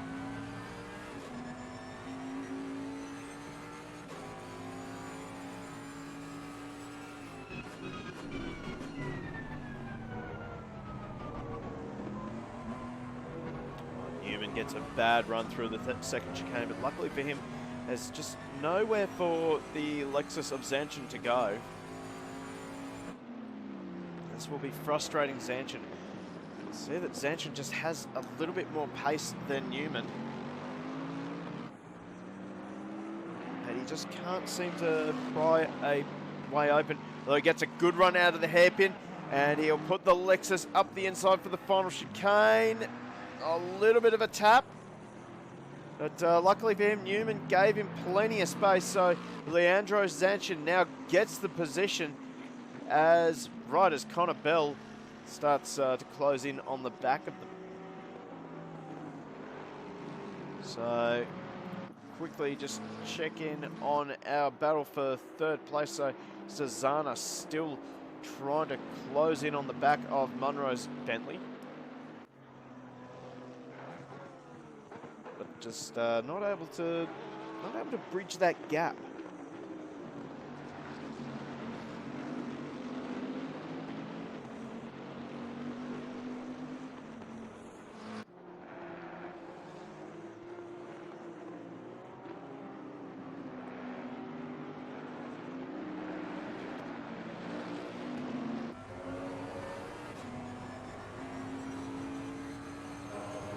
Sit just over the left-hand shoulder of Anthony Susanna in the number 7 Bentley. Get a good idea of what this Bentley is doing for Anthony.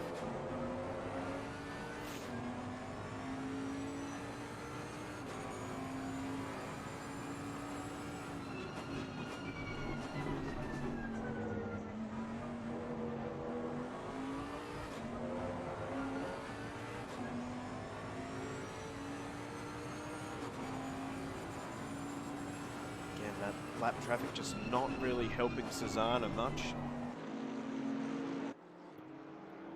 Probably hoping that the Porsche of Dave Ross would have just held Chris Munro up a little bit more, but for whatever reason, Munro's just picked up the pace a little bit, and he's just starting to stretch away from the number 7 Bentley.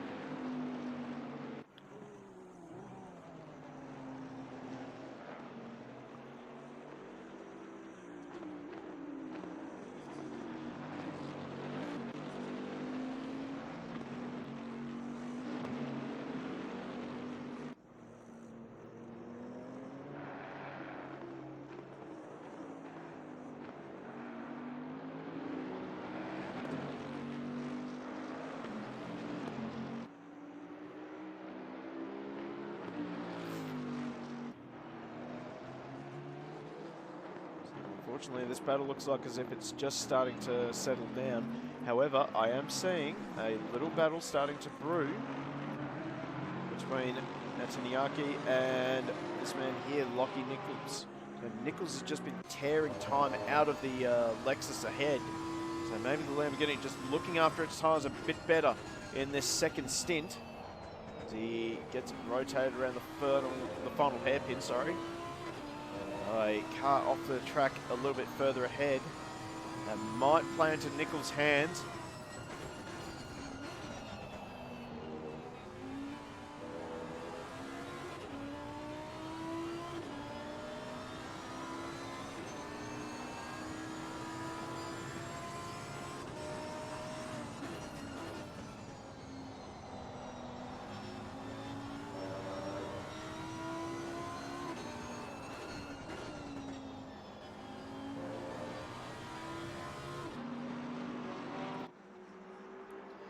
So Ataniaki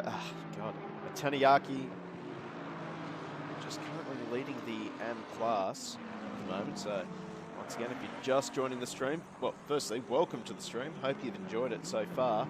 And secondly, if you're new here, just have a look on the left-hand side of your screen. You will see our timing tower.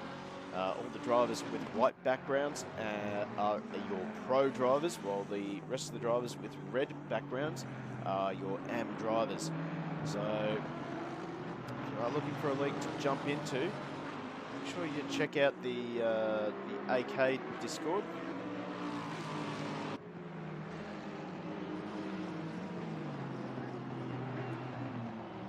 Which we are posting right now. Make sure you give them a look. And if you're after a little bit more different racing, such as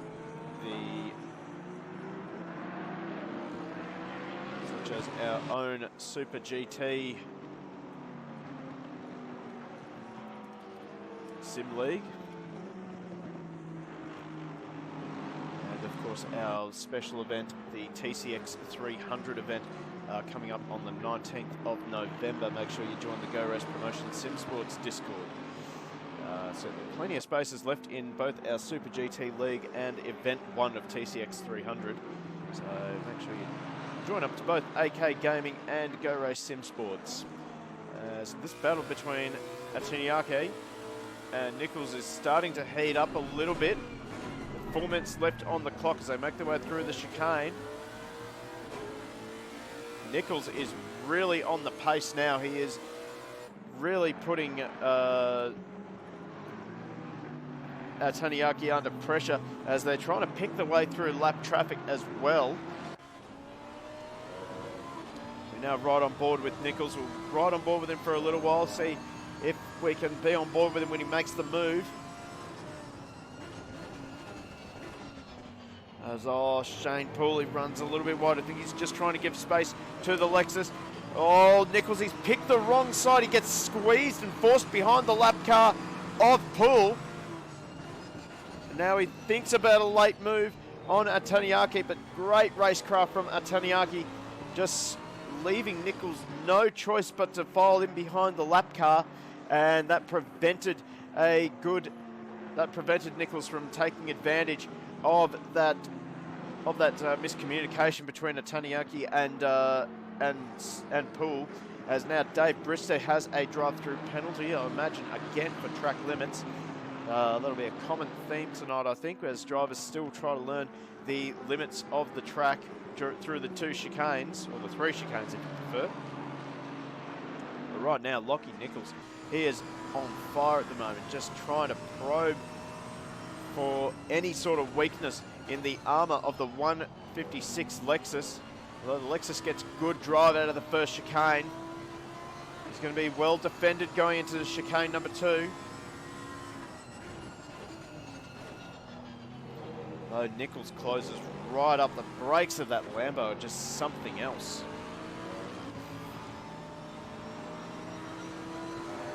Make their way up the hill one more time to the hairpin. Again, lap traffic is going to play a factor. Oh, Ataniaki runs it in deep.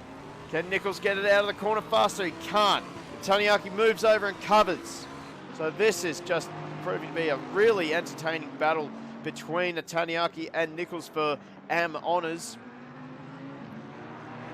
Once again, the Lexus just seems to be able to ride the curbs a little bit better than the Lamborghini. With 1:30 to go, this will be close to the last lap of the race. So time is running out literally for Nichols to get this move done. And all that Taniaki needs to do is just continue driving his lines, braking at the same point, not look in the mirror. The more you look in the mirror, the more pressure you feel, the more you feel like you have to carry that braking a metre later. The moment you do that, you're going to create an opening. And I can tell you right now, I don't think Nichols will need a second invitation to dive up the inside of the Lexus as they once again come up to lap traffic. On cue, Andy O'Hara starts the final lap of the race. As we ride back on board with Lockie Nichols. This battle is just...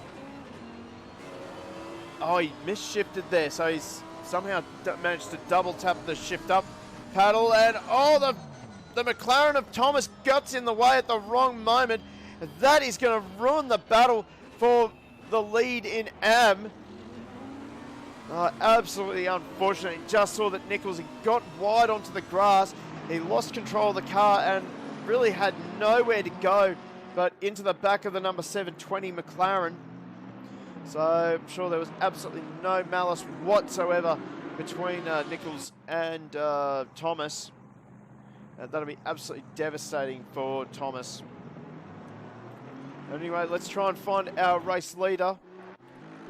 Here he is, Andy O'Hara, another fantastic drive. He's led from start to finish. He's been kept honest by Keen Lucas, but I think Keen Lucas, his tyres have just started to fall away, and that has just worked out perfectly for Andy O'Hara as he makes his way up to the final chicane, and he will take out race number 1 of round 7 of the Sprint Series.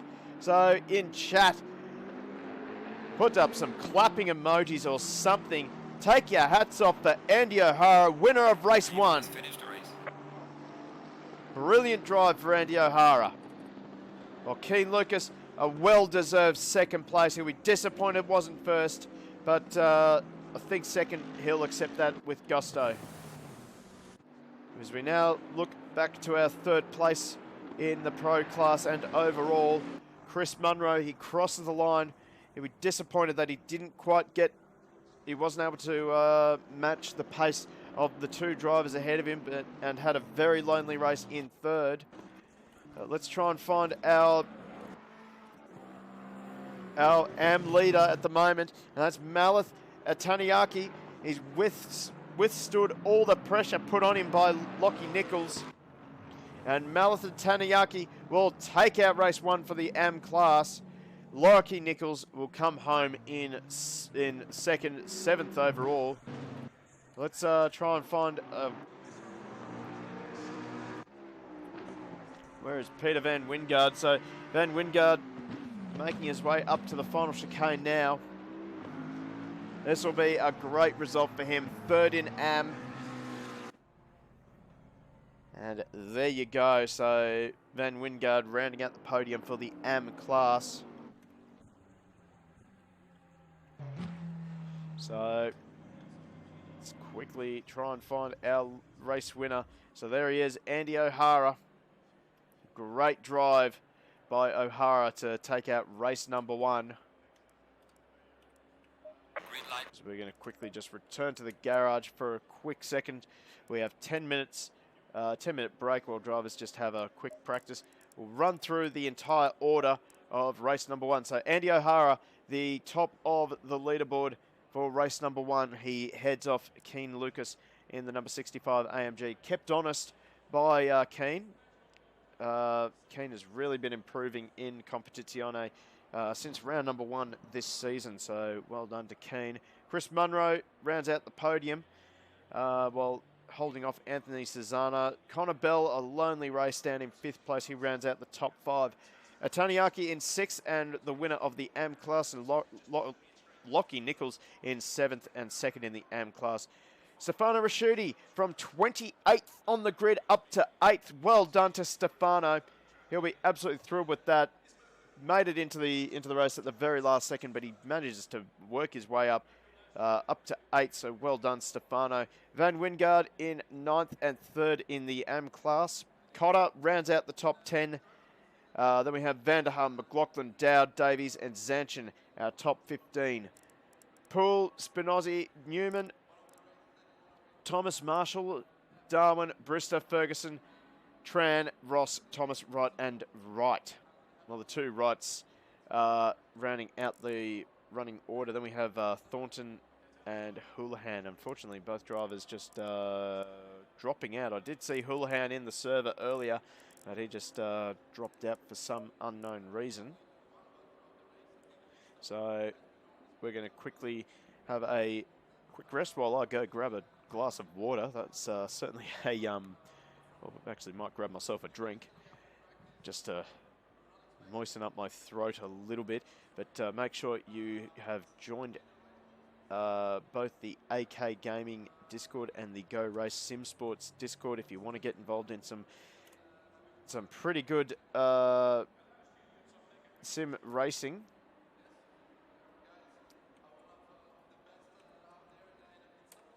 Have a lot of leagues running at the moment for both AK and Go Race Sim Sports, so make sure you join our Discord, and we'll give out some shout outs to our new members in just a few seconds. So we will catch up with you just in a few minutes.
Okay, and welcome back.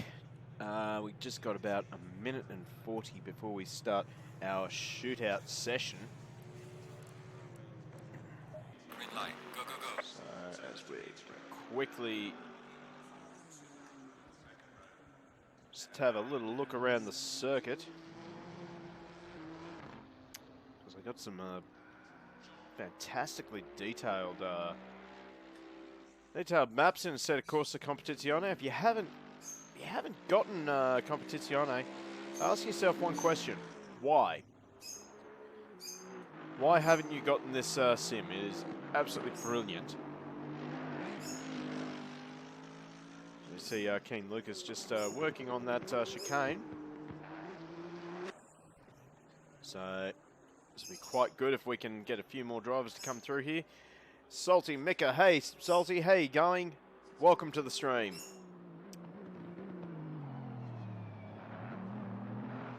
Yeah, we are from Australia, mate. AK Gaming is basically an Australian and New Zealand sim league. So, yeah, welcome to the stream. We're doing pretty well. Just wrapped up the Bathurst 1000, obviously today. I'm not sure if well, there was some pretty good racing today, actually, at the mountain. Bathurst 1000. Wasn't too bad. It was pretty close at the end of that race.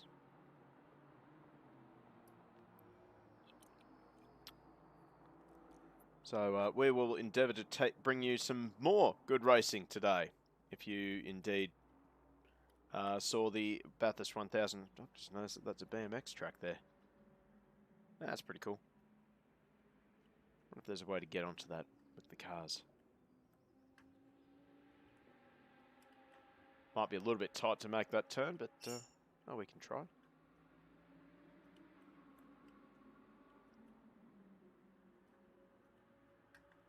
There you go. Didn't even know that they had a BMX track at the racetrack. There you go. Things you see in free cam. Yeah, got a little medical centre. Hopefully we won't need this medical centre tonight.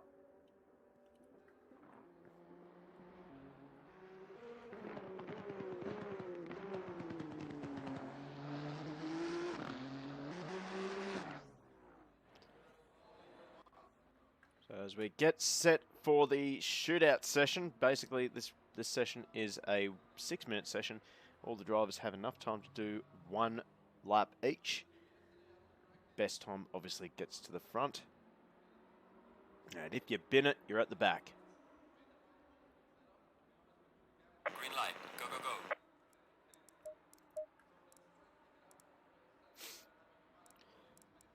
So let's get into qualifying. As we see Laurie McLaughlin trying to get out on the track first, but he'll be beaten by Leandro Zanchin in the 123 Lexus.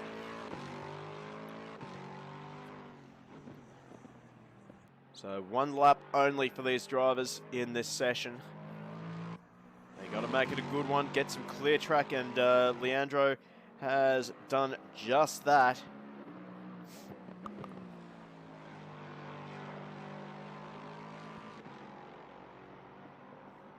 So he should be taking his time just to get the car all warmed up, get the brakes all settled in.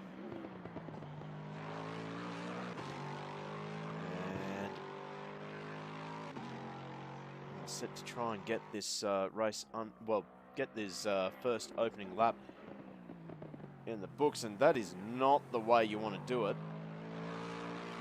I'm sure some of these guys have probably put an extra pound of pressure into their tyres to make sure that they have some tyres that are up to pressure for this 1 lap dash. Although for Leandro, he might come out in some traffic as drivers are still exiting the pit lane. We can just see that on the little mini map down on the right hand side of the screen. We're going to jump on board now with Leandro, and he's going to take us for a quick ride around this circuit in the mighty Lexus. Oh, we have a car around in the first chicane.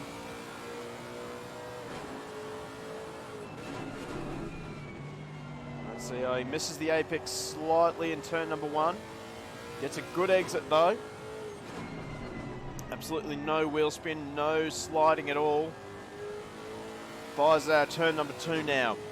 Building up the speed now to turn 4. Still got a yellow flag out just on this back straight. So now Leandro fires up the Lexus down the back straight towards the first chicane. Really hard on the brakes. Can he get it pointed in? He misses the first apex. Clouts too much of the curb. That's going to cost him a little bit of time. Now makes his way up to the second chicane. Can he get it a little bit better than the first one? He does get it done properly. Oh, a little bit of a slide. Oh, big slide. Lots of wheel spin there for Leandro. Just not able to get the power of the Lexus down and keeping that under control. Oh, we got a car around as well. 2 cars off the circuit in front of him as well. He's going to be pretty annoyed. That lap may have balked him a little bit. We've got more slow cars up ahead. The driver's trying to find clear track. That is absolutely silly. That is just going to ruin the lap for Leandro. In fact, he's really put it off the circuit there. Oh, I can imagine that the voice chat is going to be absolutely explosive right now. So, Laurie McLaughlin sets the fastest lap of the session so far, 1:30.069. Here comes Dave Brister. Can he do something? What can he do? It's a 1:33, not fast enough. Peter Van Vingard, way off as well, third. 3 seconds off the pace. Raschuti now to the top of 1:28.6. We're just quickly going to change this up a little bit just so we can not have to reset everything. So at the moment, Raschuti is at the top. He's still holding on the top spot. Then we've got Cezanna and Vanderham. Thomas slots into 5th. Comes the Lexus. No lap time set. So a few drivers getting some cuts there. Still waiting to see Andy O'Hara's on the circuit just yet. So Keen Lucas, he's not good enough to take the pole position.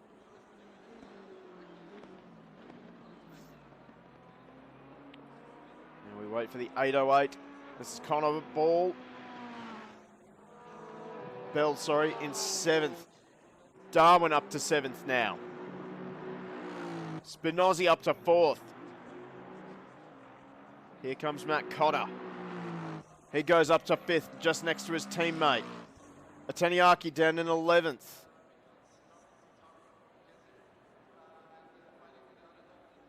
I think a few drivers just didn't. And Raschuti. Oh, he's gone and done 2 laps. I think he might get reprimanded for that. Now here comes Andy O'Hara. So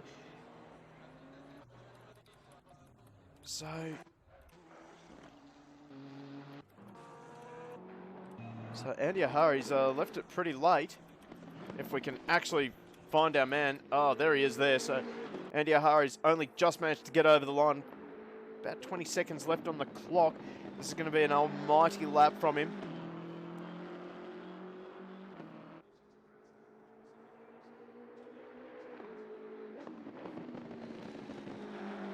Let's actually jump on board with Andy O'Hara. He gets the big BMW up to the first chicane. Points it in nicely, clouts the curbs.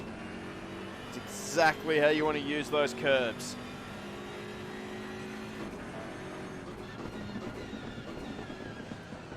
Just see that this car is behaving exactly how O'Hara wants it to. Of course, he won race number 1 comfortably.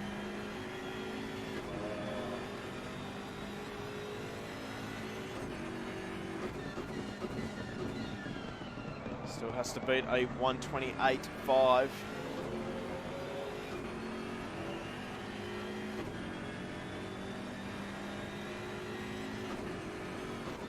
See what he can do as he rounds the final chicane. What is he going to stop the clock at? It looked like a really good lap. And he will go to the top. A 1:28.2 beats Rashudi's time. So Andy O'Hara, second race in the row. He gets the pole position. So let's have a quick look through our grid. We can just try and find it. So Andy O'Hara on top. Starting on the front row, beside him will be Stefano Rashudi in the number 122 Nissan. On row number 2, we have Keen Lucas and Anthony Cesana. We then have the spinning torpedo team of Alex Spinozzi and Matt Cotter. Row number 4 is Chris Munro and Vanderham. So Chris Munro struggling a little bit in that second session. Vanderham, he takes the lead of the AM class for race number 2. Then we have Laurie McLaughlin and Terry Darwin rounding out the top 10 and making up second and third in the AM class. Connor Bell in 11th. He'll be looking to make up a lot of positions in these opening few laps, and beside him will be Malath Atanayaki. Aaron Thomas and Lucas Dowd on row number 7. Then we have Ferguson and Ross on row number 8. Thomas Brister, Van Wingard, Zanchin, Davies, Poole, Wright.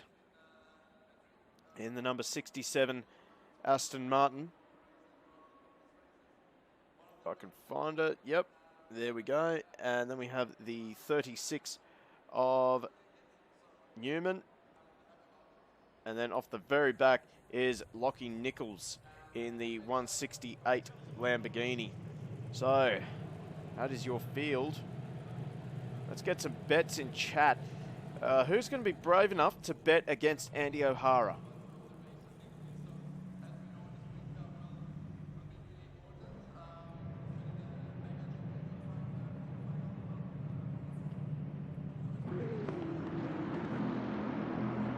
So, going to be very tough to pick at the start of the race.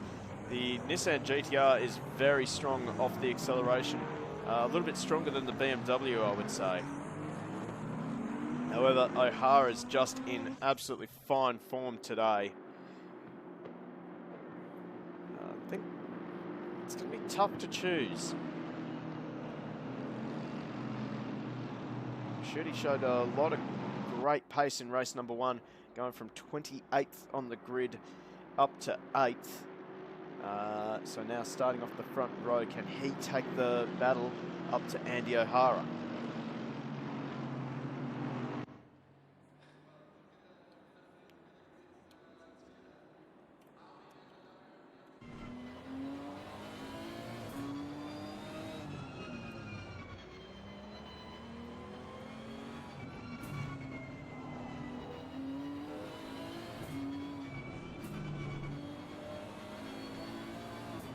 As you in chat, come on, give us some predictions.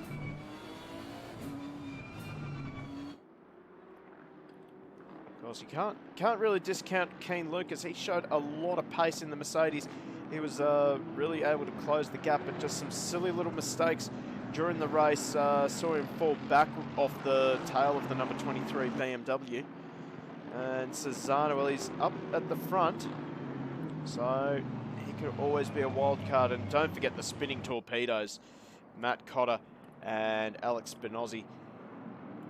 For I think I'm going to go with Terry Darwin in the Repsol Honda. He's got some pace, and he's probably going to really be looking to make amends for that disastrous race number 1. He ended up putting the Honda into the fence, going through that uphill right-hander. So he'll be really keen to make amends for that bit of a stuff-up at turn number 1. Oh, lap number 1, race number 1. So let's get our camera positioned at turn number 1 as we get set for a start. Well, actually, we're going to try and position ourselves here for the start of the race. As the field is formed up, 2 neat rows. We are set for a start. Who's going to get the jump?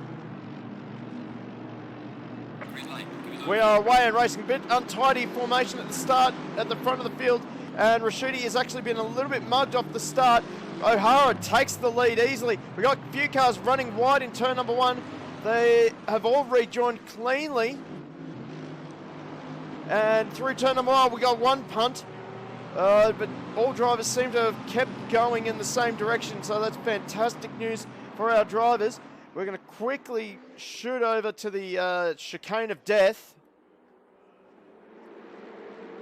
as the whole field streaks down into the chicane of death. Looks like Rashidi has just consolidated his second position. Alex Spinozzi up into fourth. Oh, we got a car around. We got a couple of cars stopped in the chicane. Oh, one car right around. Oh, he's been hit again. So we got cars going everywhere. Chaos, and that is Terry Dunn. We got another car into the fence, turned around after the chicane. Oh, absolute chaos in the chicane of death. But right now it is Andy O'Hara. He leads the way from Rashidi and Lucas. Rashidi is just starting to, just seems to be able to go with O'Hara in these early stages.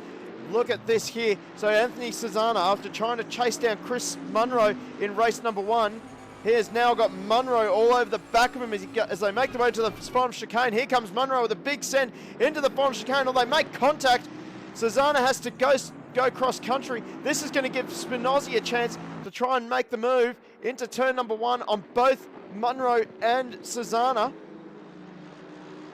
Vanderham is still hanging on to the lead of the M class just behind this battle, as the two Bentleys still going at each other, and Spinozzi trying to take advantage of the chaos going ahead of him.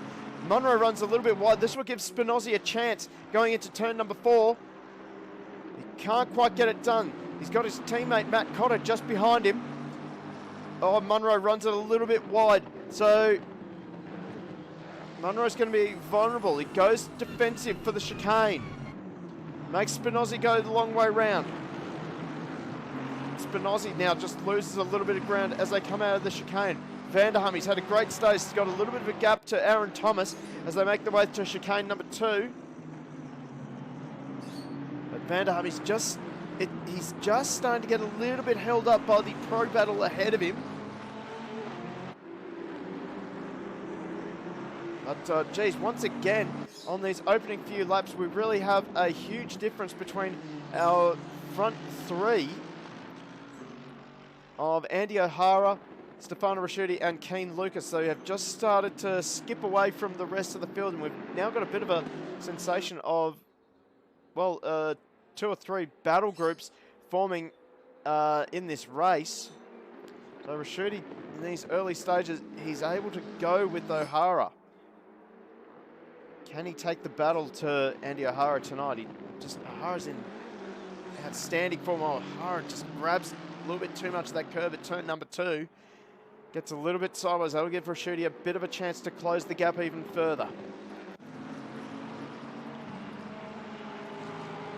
So we still got battles up and down the field. If we look at Malith Ataniaki, we have still got battles going on. Dave Bristow, he's had a good start up to 15th, but he's got Zanchin all over the back of him. Oh, there's a little bit of defense, aggressive defending as he moves to the right-hand side of the circuit. He just gives Zanchin, looks like he just gave Zanchin the corner. But that's left him vulnerable to Newman. Newman going around the outside of Bristow now.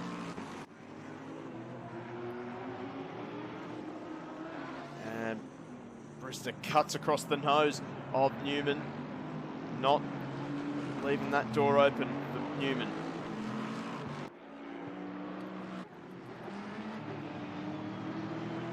Just outside of the top 10, we've got Dave Ross. He's defending from Ataniaki and Ferguson. And then, of course, Nichols. Nichols has had a good start. He started off the very back like Rashidi, and he's managed to make his way up to 14th as we got Ross and Ataniaki side by side through the final chicane. Unbelievable. Both drivers were able to squeeze through together. We have a car around through that uphill right-hander as Antoniaki dives up the inside. Big send, gets the move done for now. as we see Nichols trying to sneak up the inside of Ferguson.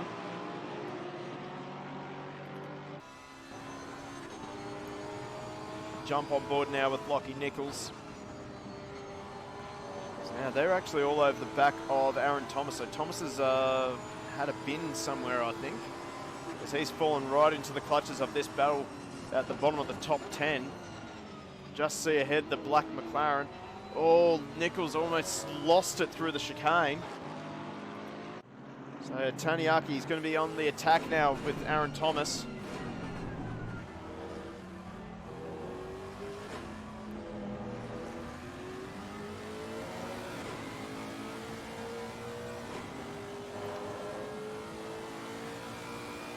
See that the Lexus just having a little bit of understeer through the fast right-hander going up the hill. Able to get it to rotate through the slow hairpin, but that McLaren just gets off the corners so well.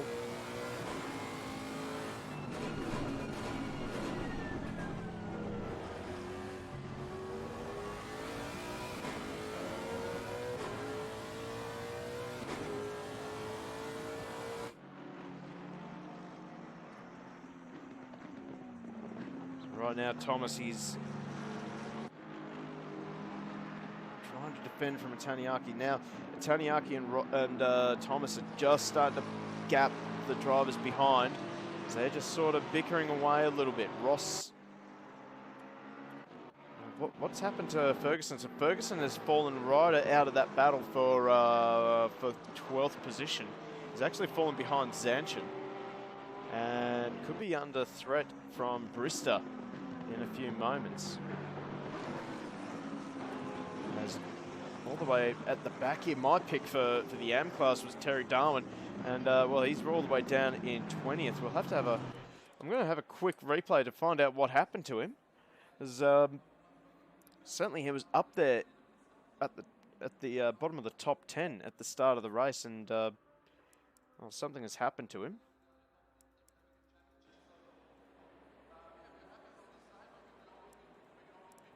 Just got to try and find him first. I think that's him. Nope.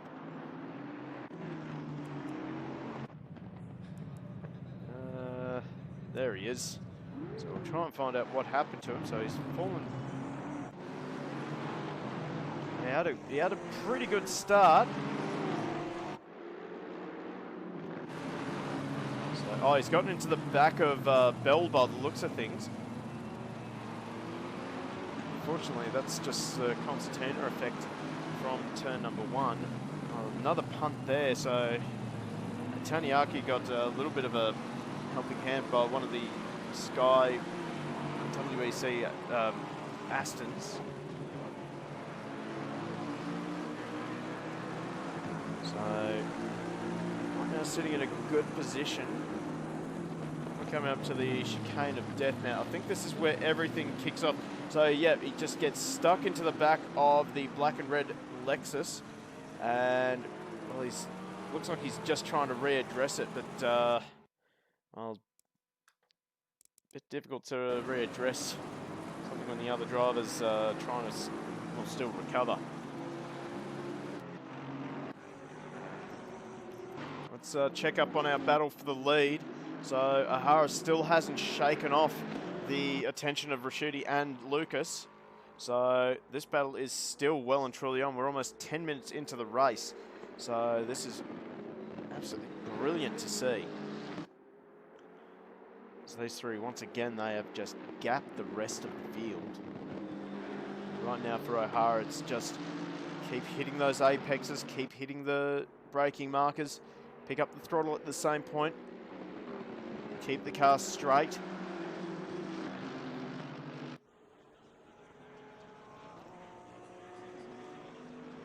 Just stick to your rhythm. While for Raschuti, it's all about trying to put pressure on O'Hara, just try to disrupt the rhythm. And right now we can just see that O'Hara, he's definitely had the files uploaded or whatever. He's into machine mode.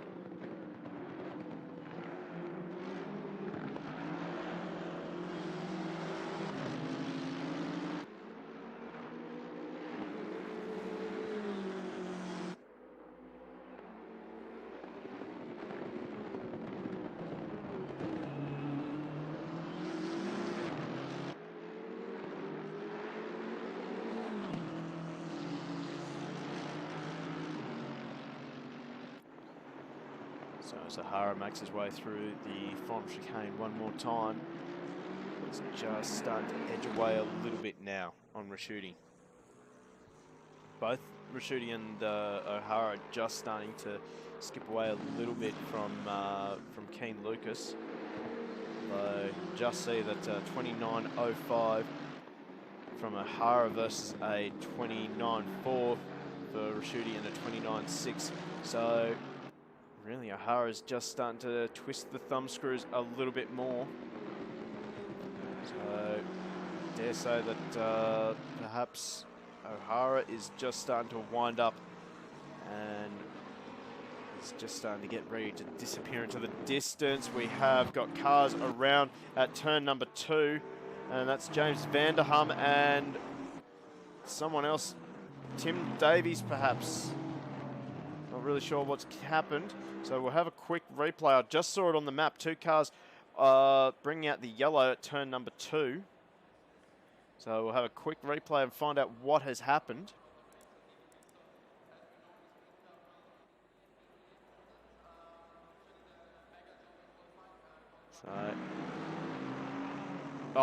So Hum and Bell again. So how has this happened? So Spinozzi. So Spinozzi looking up the inside of Hum. Spinozzi gets the move done. It's a little bit of side-to-side contact. And oh, that is, that's a pretty terrible accident. So just see, I think this is, well,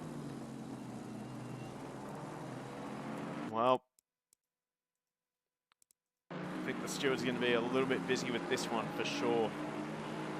So big impact with the wall, and Hum has got severe damage on the front of that car, so hugely disappointing for Van Hum. And also hugely disappointing for Bell as well. And Tim Davies also in the pit lane, so his race is over early as well.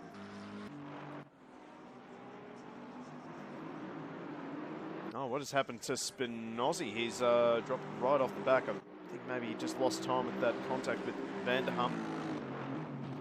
But Cotter, he's right on the back of this battle for 4th position.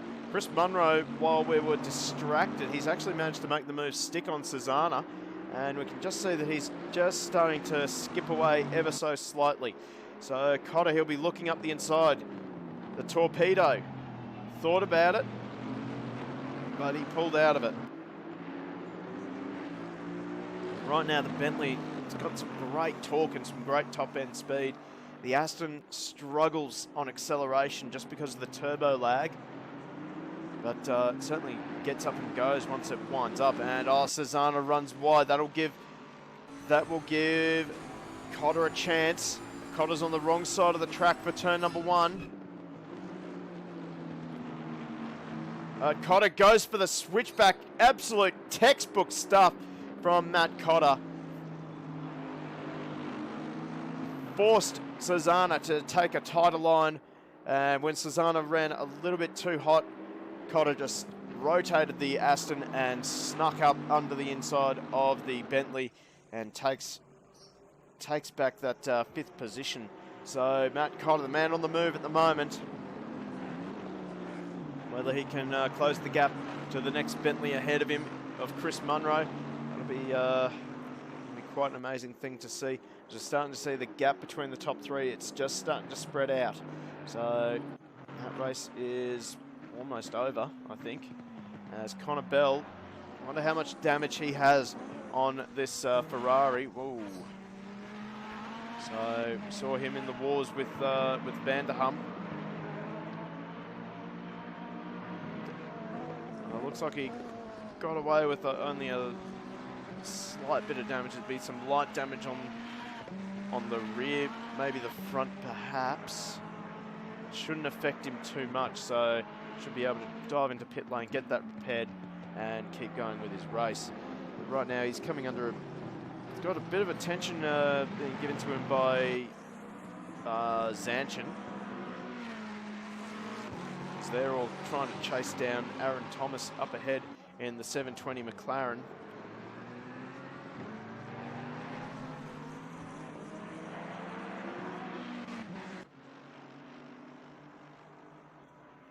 Right now, have a look at this guy here, Lockie Nichols. He started off the very back of the grid in this race, and he's already up to 12th position. So a great start from Nichols. So he's now pressuring a Taniaki. Taniaki got a bit of mid-corner oversteer into turn number 2, and that's all the invitation that Nichols needed this time by to make the move stick. Although Taniaki fights around the outside, can't get it done. So Nichols makes his way up to 11th position and into 3rd for the AM class. So we'll wait and see if Taniaki can fight back immediately. No, he can't. Grabs too much curb through the chicane and just loses that drive up the hill.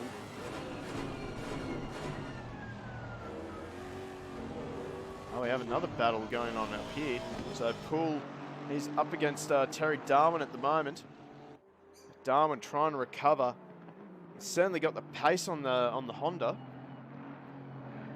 He just seems to have no luck. Seems to be in the wrong place at the wrong time for a lot of incidents. Oh, we have a car off the track. Oh, we have 2 cars off the track. Brister and Dave Ross. So, well, Dave Brister has spinned it coming out of the first chicane. Oh, that is a lot of damage on the Dave Ross Porsche. Oh, that is going to be straight back to the pit lane. He is not going to be able to drive that back. We're going to quickly... He's going to try it anyway. I think that's going to be a case of the stewards telling him to just teleport back to the pit lane. Don't even try to drive that back. You can just see that there is so much damage on the car. We're going to have to try and find out what has happened to the... Which car number was that? The car 48 of Ross. So hugely disappointing for Ross. He was up there battling away in a fairly respectable position.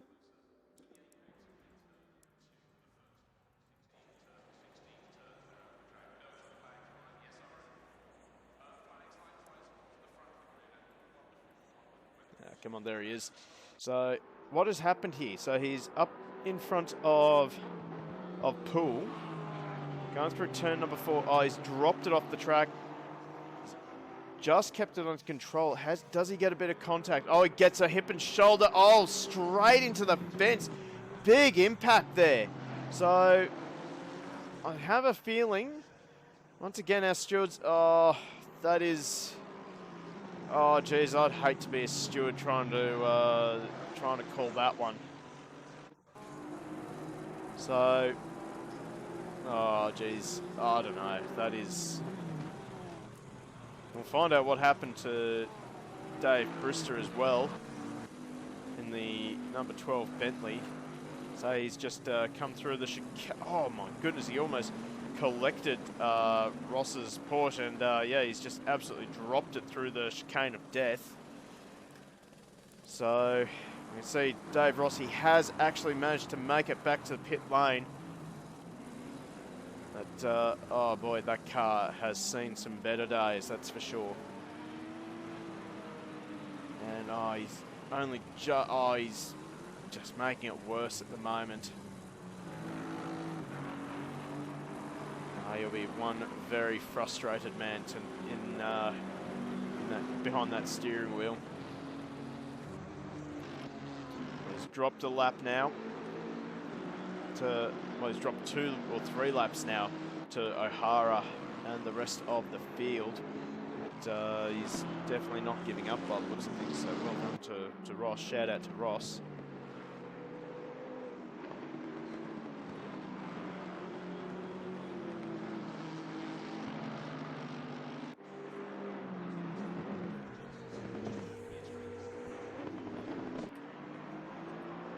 Again, if you are interested in getting involved with the AK Racing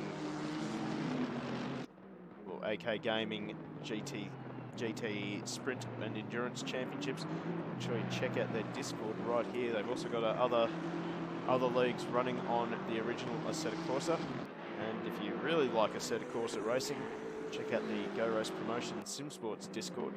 We have a Super GT League running at the moment, and we're also getting prepared for one of our major events, being the TCX 300 event #1. So make sure you check out our Discords and get involved in some sim racing. As we continue to watch Andy O'Hara just settle into his programming and just start to hit those marks consistently. So he's starting to pull away from Rashuti now. So maybe the Nissan just starting to hurt its tyres a little bit. It's a pretty thick car, pretty thick boy. So he's doing a pretty good job at the moment. Just to hang on to the back of O'Hara's BMW.